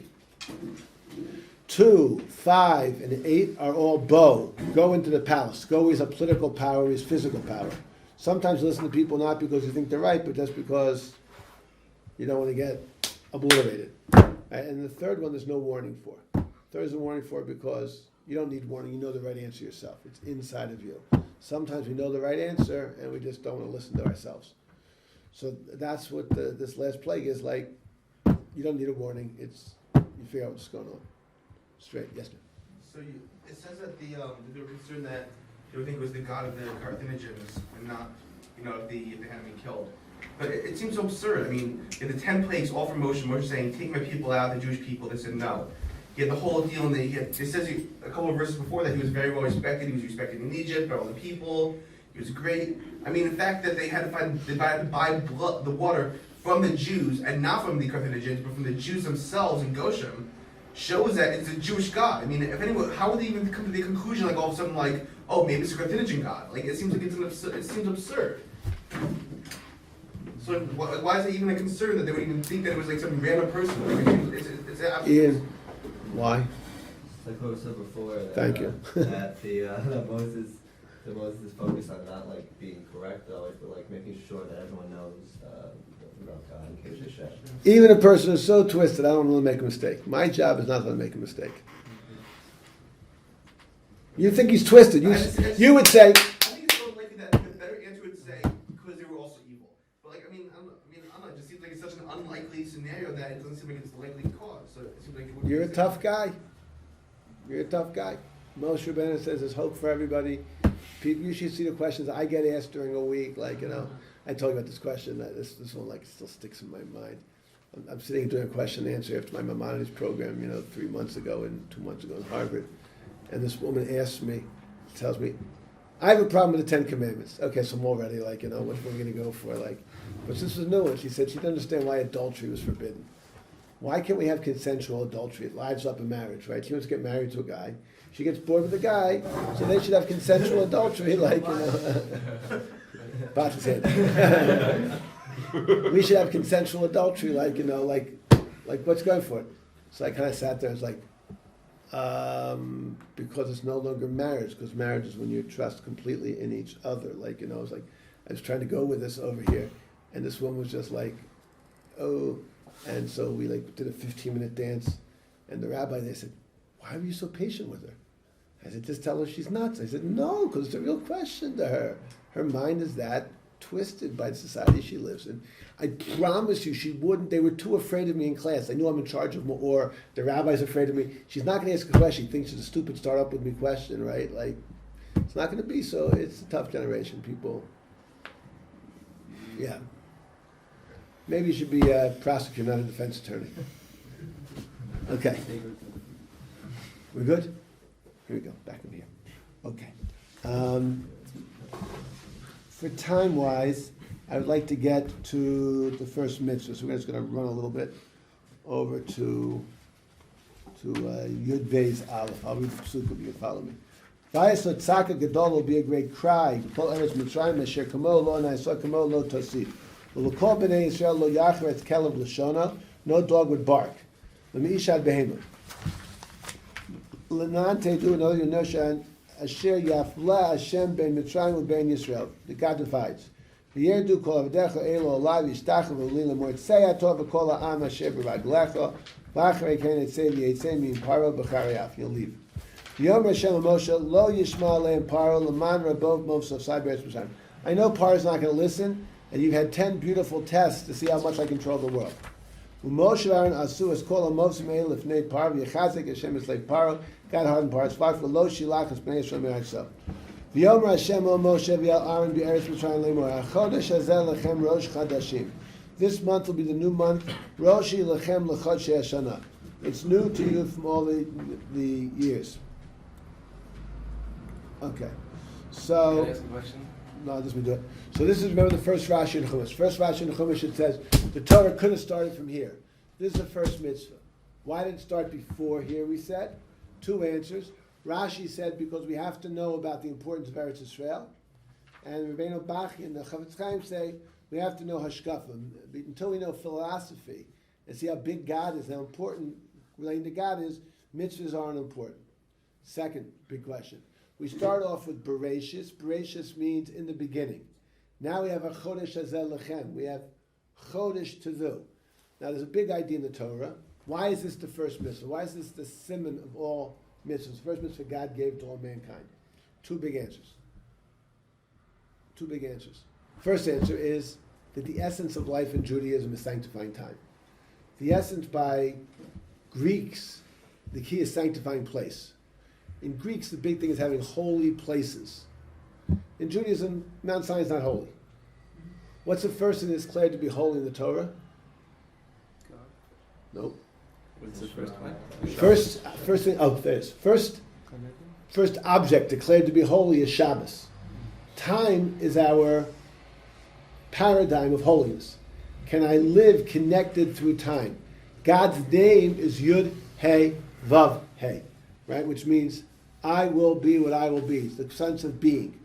Right? The essence of being like God is being, is actualizing, developing time properly.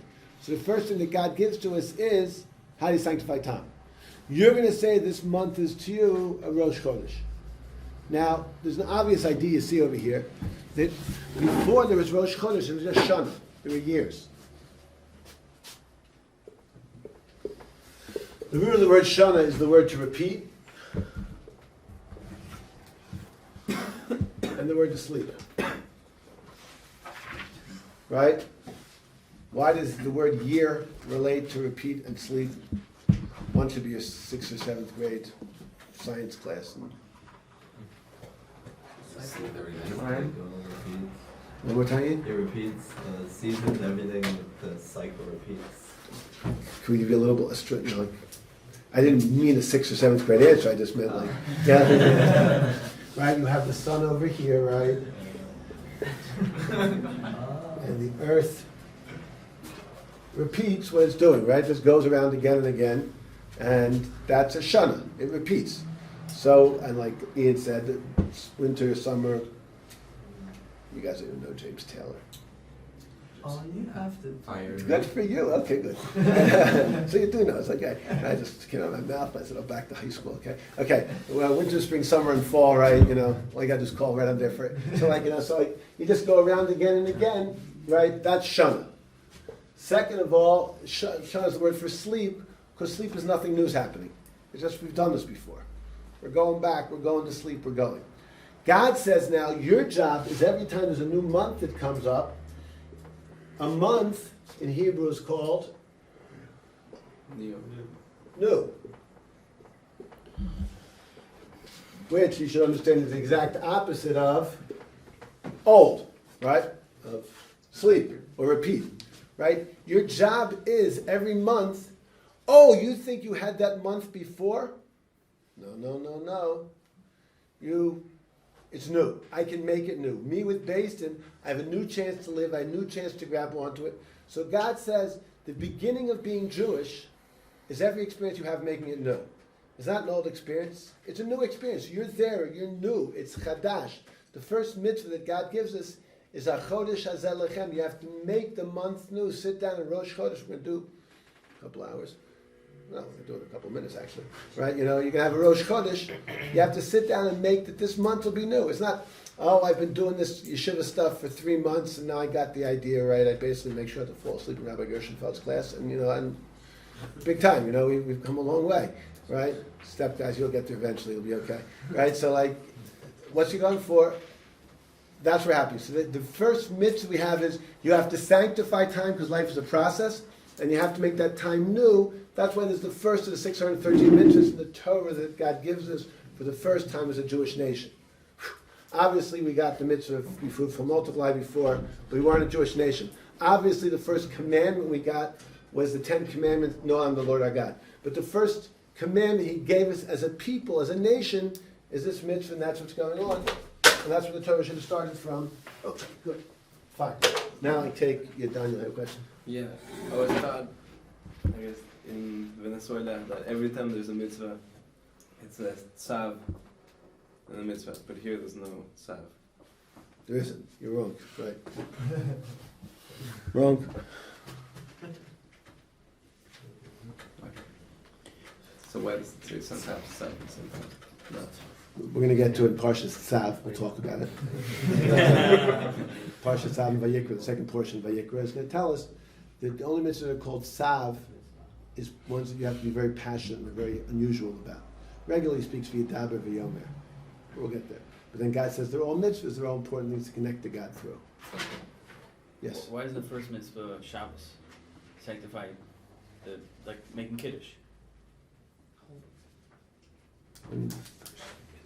We don't know about that mitzvah until you get 10 Commandments. Remember Shabbos, keep it holy. Right. God describes in creating the world that Shabbos is holy. There's no mitzvah for you to make it holy. You have to recognize its holiness. Where's the amount we make it holy?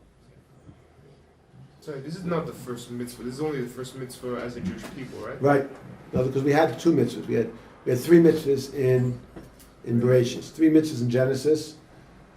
Be fruitful, multiply, bris milah, do a circumcision, and even menahai.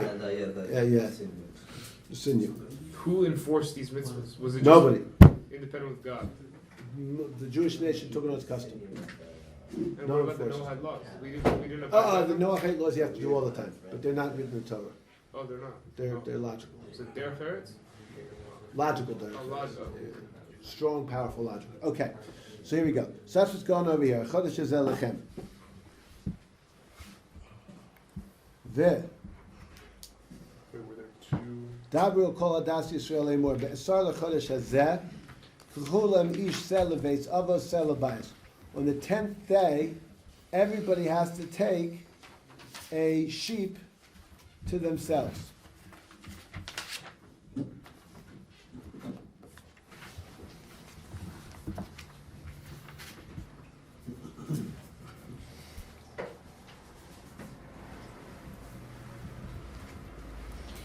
Okay, we'll see in a second. V'im yim'at abais mios b'sev l'lokachu eshchenu akarv al beisov v'michsas nefashos, you count the souls. Ish lefi ochlu tukasu ala seh. Seh tamim zachar, you'll eat a sheep 1 year old, yiyeh lechem, mina kvasim mina izim, with their goats. V'hayo lehem lemishmeres ad arba asur yom. So this is a strange thing. God tells us on the 10th day, which will be Shabbos HaGadol, you have to take the animal, and the whole Jewish nation will slaughter it eventide. Rashi. Hayo lachem lemishmeres vav. Zeh lashon. Bikur. Sheton bikur mum arba yamim kodem shchitasa. You have to check that it doesn't have a blemish for 4 days. Why did it take the taking before the shchiting by 4 days? But in regular Pesachs we don't have to do that. Came to Pesach Ladoros. The first time we have to do it for 4 days, and afterwards we don't have to do it 4 days. Higir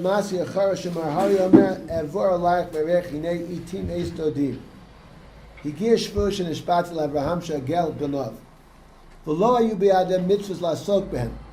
didn't have any mitzvahs, so God gave us a mitzvah. V'naslam shtei mitzvahs, dam Pesach v'dam Milah. He gave us 2 mitzvahs: the blood of Pesach and the blood of Milah. Shemalo ba'oso laila. That night they did bris Milah. Shenemar mispossesses b'damayach b'shnei damayach. So the Jews were doing idol worship. Omer lehem mashchu. Okay, I want you to stop doing idol worship. Very good. But you have to have a replacement. Omer mashchu k'chu lehem mashchu yedei avodas chavim k'chu lechem son shel mitzvahs. Take a son of mitzvahs. I'll see you back. Bye.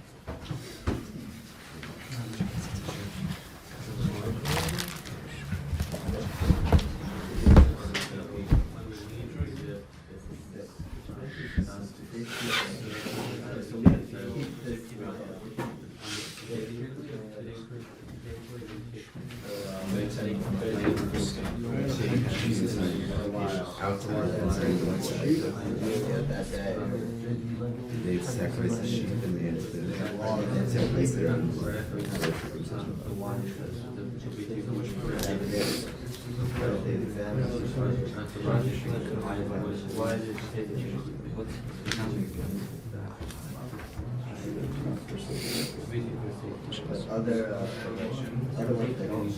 So what is Rashi asking?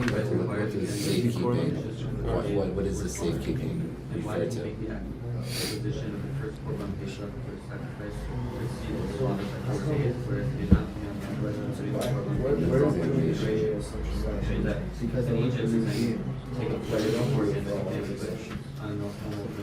So you should hold on to the sheep to make sure You're gonna take the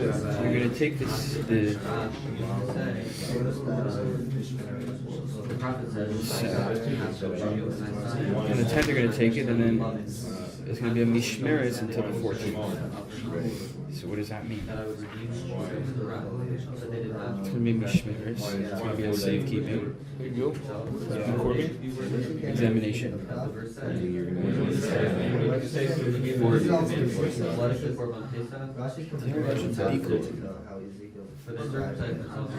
gonna blemish it. You're gonna examine it.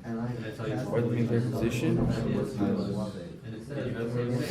Why do you make their position? I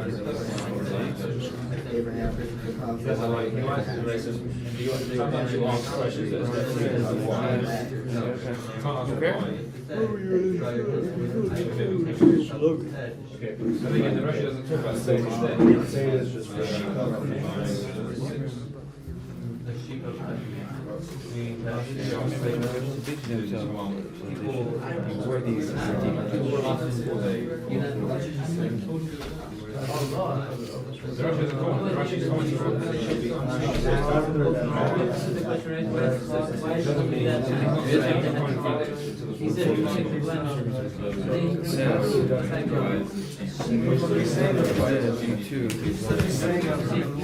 Because they received an idolatry, he said to John, take you yourself.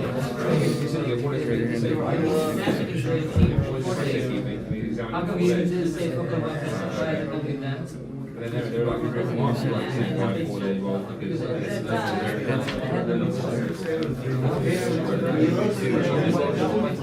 because they received an idolatry.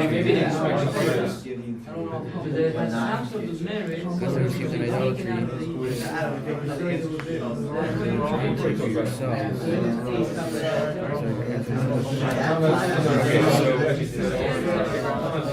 So step one is what is a mishmer? What does it mean that they need a mishmeres for them? So mishmeres for them, it means that they're going to be that they're going to have to examine it. The 4 days, during those 4 days they're going to examine it. So why are they examining it? Why are they examining all the 4 days? Why isn't that a mitzvah for the next generation? Are we good, guys? Okay. This is a hard Rashi, but it's very, very, very important. It's a big, big, crucial Rashi. So this one, guys, let's go for it. Ian, take it. What's bothering Rashi? At first, what's bothering Rashi is just, well, a couple of things. One is like, what's it mean to safe the mishnah to guard the... Guard it. What are you guarding it from? Yeah. Who are you afraid to take your sheep? Like, if you're so guard the sheep when it's out in the pen. Like, why you have to make it now in mishmeres? Great. Answer, what are you guarding it from, David? From blemishes. Blemishes. Great. Rashi, here's the answer. Rashi says, wait a second. If that's the right answer, that's what you have to always do for sacrifices, so then let's do it every year. But guess what? We don't do it every year before Pesach. Only this year before Pesach. So now maybe my first answer is wrong. Rashi's just quoting a whole Gemara. He's just giving you the Gemara now. So the Gemara says, oh, wait a second, if that's the right answer, so then why don't we do it every year? Every year we should have to guard it from blemishes. Answer is what, Zach? According to the Gemara, there's a whole, I guess from Ezekiel. Yep. This whole story with. Just cut to the quick. We got the step guys over here. Take one step at a time with them. The quote is dameh. I think it implies that there's two types of blood. So there's Simple answer. What? Why do we do it here and not do it everywhere else? Why do we do it here and not everywhere else? They didn't have a mitzvah yet. He didn't do something busy? Right. They had to be busy with a mitzvah. They had to be busy with a mitzvah. That's a simple answer we're going to go for. Afterwards, you got lots of mitzvahs. You put on talis, tefillin every morning. You're fine. I'm not worried about you. But right now, you are being occupied with idol worship. I'm asking you to leave idol worship and do good things. To go cold turkey is too difficult. So I'm going to have you go from being idol worship to doing Jewish worship. I have to, what's it called? One second. Psychologically, sublimate. I want you to sublimate your urge. You have to take the urge for idol worship. You're going to sublimate it and serve it for a Kodesh Baruch. You have to be occupied with something. It's like some guy who quits smoking and has to walk around with this funny electronic cigarette in his mouth, right? That guy never done this terrible thing, but if it works for him, good for him. He just looks stupid, but anything to get out of stupid habits. So you wear the gun. So that's why you go away. Okay. So that's the basic answer. So the big foundation over here, that whenever you want to change from a bad habit to a good habit, you have to find a way to sublimate it and keep yourself busy with it so you can slowly build up to it. Good. Next, the big one. Now, okay, so now he says, well, what exactly is going on? So like Zach said, you need to have blood. To change, you have to be willing to do things that hurt. Blood symbolizes self-sacrifice. You want to be worthy to get out of Egypt? Got to be some self-sacrifice. That's spilling the blood. Oh, wait a second. And why do you have to spill the blood? Because you're naked. God says, I got to see you're willing to work hard, or I'm not gonna take you out. Like you're worth nothing right now. I'm going to change to it. Problem is, right, Zach? What's the problem? There's two bloods. There's one blood from bris milah, from circumcision, and one blood from the sacrifice of Korban Pesach. Why do you need two bloods? Why do you need two sacrifices? Big idea, famous Gur Aryeh. You need two sacrifices because one sacrifice is, I have to say, all of my potential goes for God. That's one thing. That's when you do a bris milah on yourself. I, the person, will serve God. Second thing you have to do is say that everything I touch will serve God. And that's my money, my animals, I'm going to kill them and serve them for God. And therefore you need those two bloods coming together. I will serve God and my actions will serve God. And then God will let you out. Those are the two bloods of the essence of the redemption. You hear it? Good. And this, of course, is what you say whenever a kid does a bris milah. You say, "B'demaya chayi." That's the verse you say. You tell the kid, "With your blood, you'll live." If you're willing to sacrifice for the right thing, bris milah, then all the good things will happen afterwards. That's what a child always goes through. And these verses that we go through here, we go through the bris milah ceremony. That's what we're going for. Step kids can go by. Thank you. Great. Machon Shlomo guys say on us Kabbalah time. Here you go. Okay, we good? We hear the Rashi quick? Yeah, exactly. Yeah, Rashi uses the word, Ulos uses the word mantra. Is that like purpose or like? Goal, yeah. What's your matara? Where you going? Okay. Another one now. Ah. Now, is here our stuff for us? Our Kabbalah charts in the first place.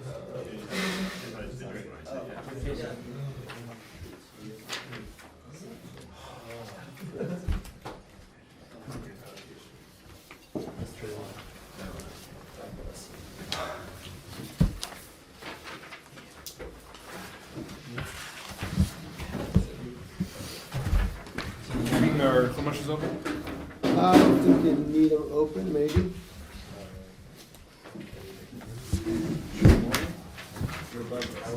Okay. What I want to do here is I want to translate up the first day. is, let's figure out, this Parsha, we deal with 3 plagues. We deal with 3 plagues. We said those 3 plagues stand for Chachma, for Bina, Chachma, and Keser. Right? So I want to try and show how all the plagues, there's basically 5 different steps of 10 we know about. There's the 10 Egyptian plagues, that's the first column. Everyone got me? The sheet here? There's 10 spheros. There's Mesil Shasharm's 10 steps to work on. There's the 10 statements that God made the world with. And there's the 10 commandments. Obviously, these all show the same template. They show the exact same idea of how the world runs. And they're just different explanations, different metaphors for what happens. So I hope that I explained 8, 9, and 10 on the first day. On Monday, we explained, right, that Bina is the ability to see how lots of dots fit together. Right? Bina is recognizing that everything's not, in other words, the first thing you have to have, we said, is Kesser. You have to have a will to make the better world. If you don't have energy to work, you're not going to have energy to just be depressed and stay in bed. So the first thing you have to have is a Kesser, a desire, a ratzon to make a better world. That's like plugging your computer in. And then you have to have the computer formula, right? That's Chachma. What's the idea? And then after you have the idea, you have to have the Bina, all the details how to bring the idea out. So, Iran looks at me and he says, Rabbi, take me to your leader. What does God want from me? So I said, Iran, God wants you to live a vital, passionate life doing the mission that you were made to do. Iran says, take me to your leader. Okay, so I say, Iran, the big mitzvah is love your fellow man like yourself. That's the big rule in the Torah. Everything else is commentary. So Iran said, I got it. Okay, first one is I got to have energy. I want to do something noble with my life. I can do something great. That's my crown. I'm going to be different from everybody else. I'm going to be noble. And then second, I have to have a theory. My theory is I got to love other people. It's not about increasing my hedonism. It's not about getting on reality television. It's not about making money. It's about loving other people like myself. Good. So all of a sudden, now Iran says, ooh, I really like Persian music. It's got all these, no. I like Persian food. Okay. Good, right? Tell me like some spicy Persian food guy. I like the spicy stuff. Yeah, spicy stuff, right? So he decides, he comes over to Rabbi Gershenfeld's house and he says, Rabbi Gershenfeld, you just told me I'm supposed to love you. And he gives him this spicy, it's got to have rice in it, right? Rice and 55 different spices over here, right? And I burn my mouth and I say, Iran, do I have to eat this? And he says, I'm loving you. And I, being a good rabbi, eat the whole thing up and I get sick in the stomach and, it's not a good situation. Okay. So Iran has to then realize that everyone is different. Not everyone's alike. And he has to realize that to American, he'll give me, a hamburger with tomato and lettuce, and I'll be a happy camper, right? That's nice, right? And we all know we have to give Jason now kidneys and steak in a pasta, or whatever, right? In a pie, right? It's good, right? Ari, you got to give him a Philly steak. We're there, right? Gil, I don't know, doing Venezuela, which mother's famous Venezuela dish. Peru. Ceviche. Ceviche. So Iran's going to be working hard over here, right? So that's Bina. Bina is recognizing that even though there's one plan, many people are different, and we've got to be able to realize, and it can't be that you say, Rabbi, I'm giving out, what's the name of that stuff? Your Iranian favorite dish? My favorite dish? Some spicy Iranian dish. That's what I'm not Iranian, but we'll go Harif. Harif. We go with Harif, right? Harif. Okay, good. And you give it to an American, right? And I just want Dunkin' Donuts. Give me a break over. I want sweet, right? Although a lot of Americans talk about Harif too these days. But normal good American likes, right?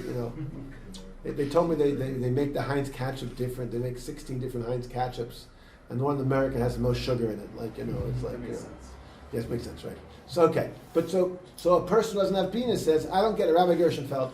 Why do I have to make Gil one thing and Ari a different thing and Jason a third thing and you a fourth thing? Give me a break. What's going on? But Bina says, no. It's a way of loving everybody. Everyone's different. We're going. That's Bina. Okay? So the 8th plague was locusts. Locusts is God created darkness with lots of little pieces. The word for locusts is arbeh, ribui, rab. It's a lot. Because I can't put all the pieces together and then I get stuck. If Iran's walking around trying to love people, right? And he looks at E and he can't figure out what guys from, what, Cherry Hill, where are you from again? West Orange. West Orange. Right, guys from West Orange, don't make some bad puns about orange juice. Right, they couldn't figure out what West Orange guys want. You're going to be stuck. That's Bina. Next plague, the 9th plague is darkness. That's, you don't even have the Chachma. We saw yesterday, your course, it's mamash, v'imash. It's dark, your course, and therefore you don't get the connection to the upper level world. And then the last one is you're going to have no children. If you don't have a desire, if you don't want to make the world better, why should I have kids? I have enough trouble taking care of myself. Let me just have no kids and play computer games and be a couch potato, be a couch potato, right? And that's what I'm going to do. No. So that was, I take away my firstborn. We see those, that's what we talked about the first day. Okay, I want to do the other charts now, okay? We're together? Dave, we're good? Yeah? Really? Yeah? If I lost you already, then we're in trouble. Adam, we're good? Yeah? Okay, so here we go. Okay, Mesilas Yesharim. So in Mesilas Yesharim, traits 8, 9, and 10, and Mesilas Yesharim always takes the Kabbalistic terms and turns them to how we're going to serve it. How are we going to work at it? So he calls Bina humility. He calls Chachma fear of God. And he calls Keser, will, Kedusha. Now, should I give you 3 minutes to think about yourself, or should I just give you the right answer? Which works better? Think? I'll see you back. Bye. And the question's clear to everybody? Explain to me, how is humility an expression of Bina? How is fear of God an expression of wisdom? How is Kedusha an expression of desire? Go, I'll see you back. And I have by saying that I have no Bina.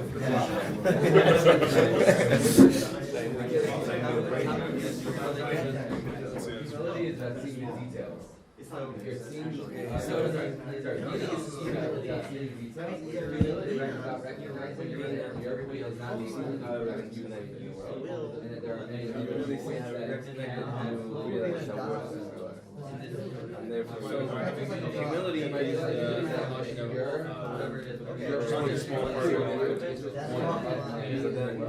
you're humble, you recognize that you're poor compared to God. There's so many different things in the world that you don't have, that you don't know what to go for.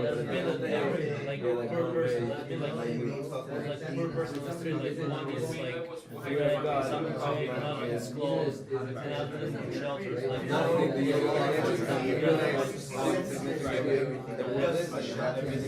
So humility is you can't even see that recognize there's so many different aspects of life. You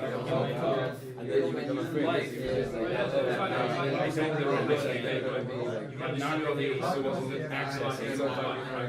Are we also doing Keter? Are we also doing Keter? Or just Chachma now? What are we supposed to say about Keter? Why is Keter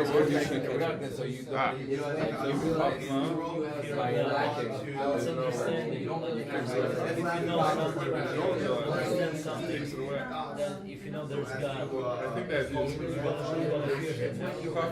grasp the idea. No, all the ideas. Have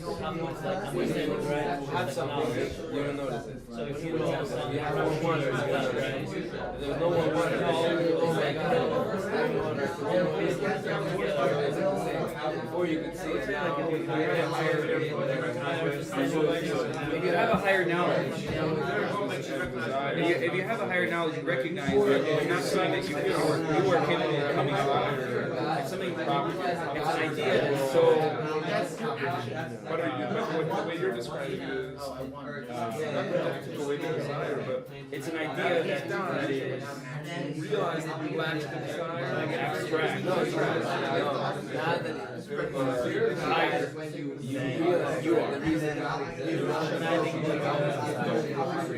That now you can't do that. So that's the idea of fear of God. There's something higher than you. If you know there's little things that are so important, like things in life are so important, so that means those are very important. Very important.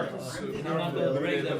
Just pointed out the importance of God, and you'd be like, oh, I better be sure. Because you know the mitzvahs, you understand the meaning of them. Okay. You're not going to break them. Anyway. What are we up to back there? Where's our graduate student, Zach? He stepped out. He stepped He out, knew we oh. were gonna- He's not going to do it, okay. Let's do it. Humility. Go. So humility is another. It's the siru of ani. You're poor because you recognize that there's so many things in life, in the world, that you don't really understand. You don't have access to. So it's different aspects. Right, Iran can't figure out why do Americans like sugar so much. Don't you know it's not healthy for you? Like, what's going on? And why do you like kidneys? What's eat a kidney, right? In a pie, like just forget those Britishers, it's only 55,000 American Jews or something like what's going on over there? You can't figure them out. So there's lots of different dots. It makes you humble because even though I know the klal, I want to be nice to people. I have to figure out each dot is different. What's going on? What's happening? Right? Good. Everyone hears it? No, Daniel, yeah? Yeah? Good. Next. Fear of God. Fear of God is wisdom. Yeah? We're thinking that fear of God is sort of the big picture. It's like the beginning of wisdom. You understand how the world works. If you don't have fear of God, you don't know how things are. So you don't even have a starting point for like the rest of the world. So it's sort of like chachma is wisdom. Like that's the beginning of wisdom right there.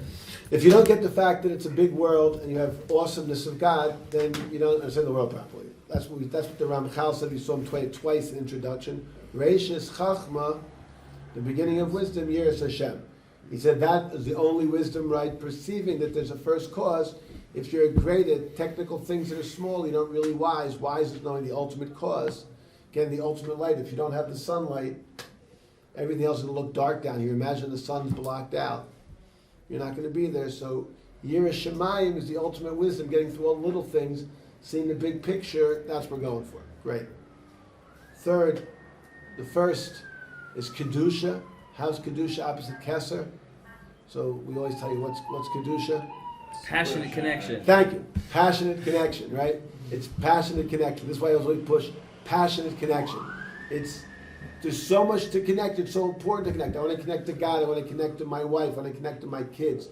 There's a rutzon. I want to do something more above everything else. So that's passionate connection. Good, great. Next chart over. What I put next? 10 statements God made the world in. So the rabbis in Rosh Hashanah list the first 10 statements God made the world in. The first one is Bereshis bara Elokim. In the beginning, God created. The first one was God created. Second one is let there be light. Third one is God divided between the lower waters and the upper waters. Should I give you 2 minutes again?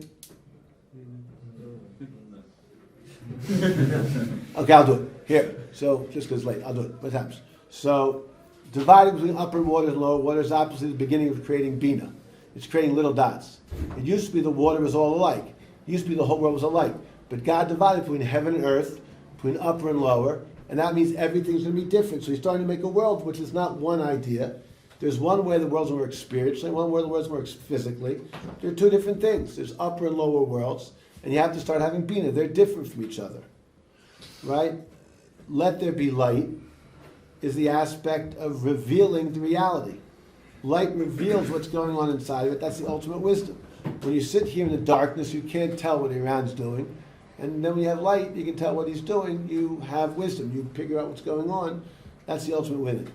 In the beginning, having a beginning, that's the other desire. He desired to start something. There was a desire in the beginning of something that he wanted to create. That's what he's going for. So that's opposite Kesser. So that's the Rosh Hashanah. Okay? 10 Commandments.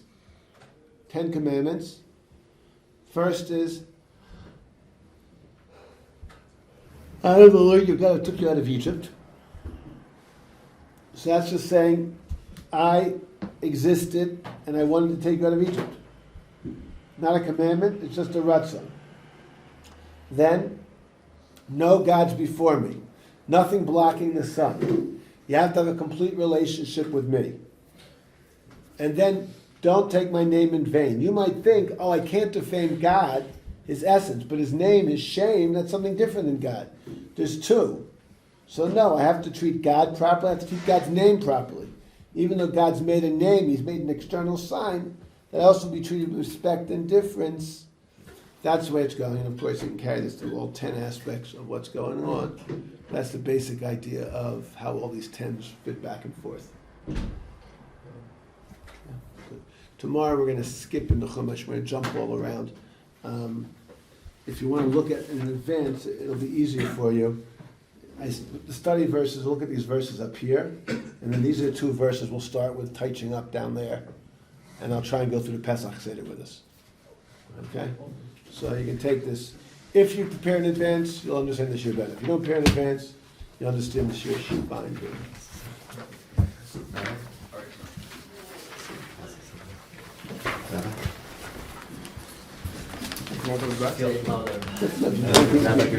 Yeah.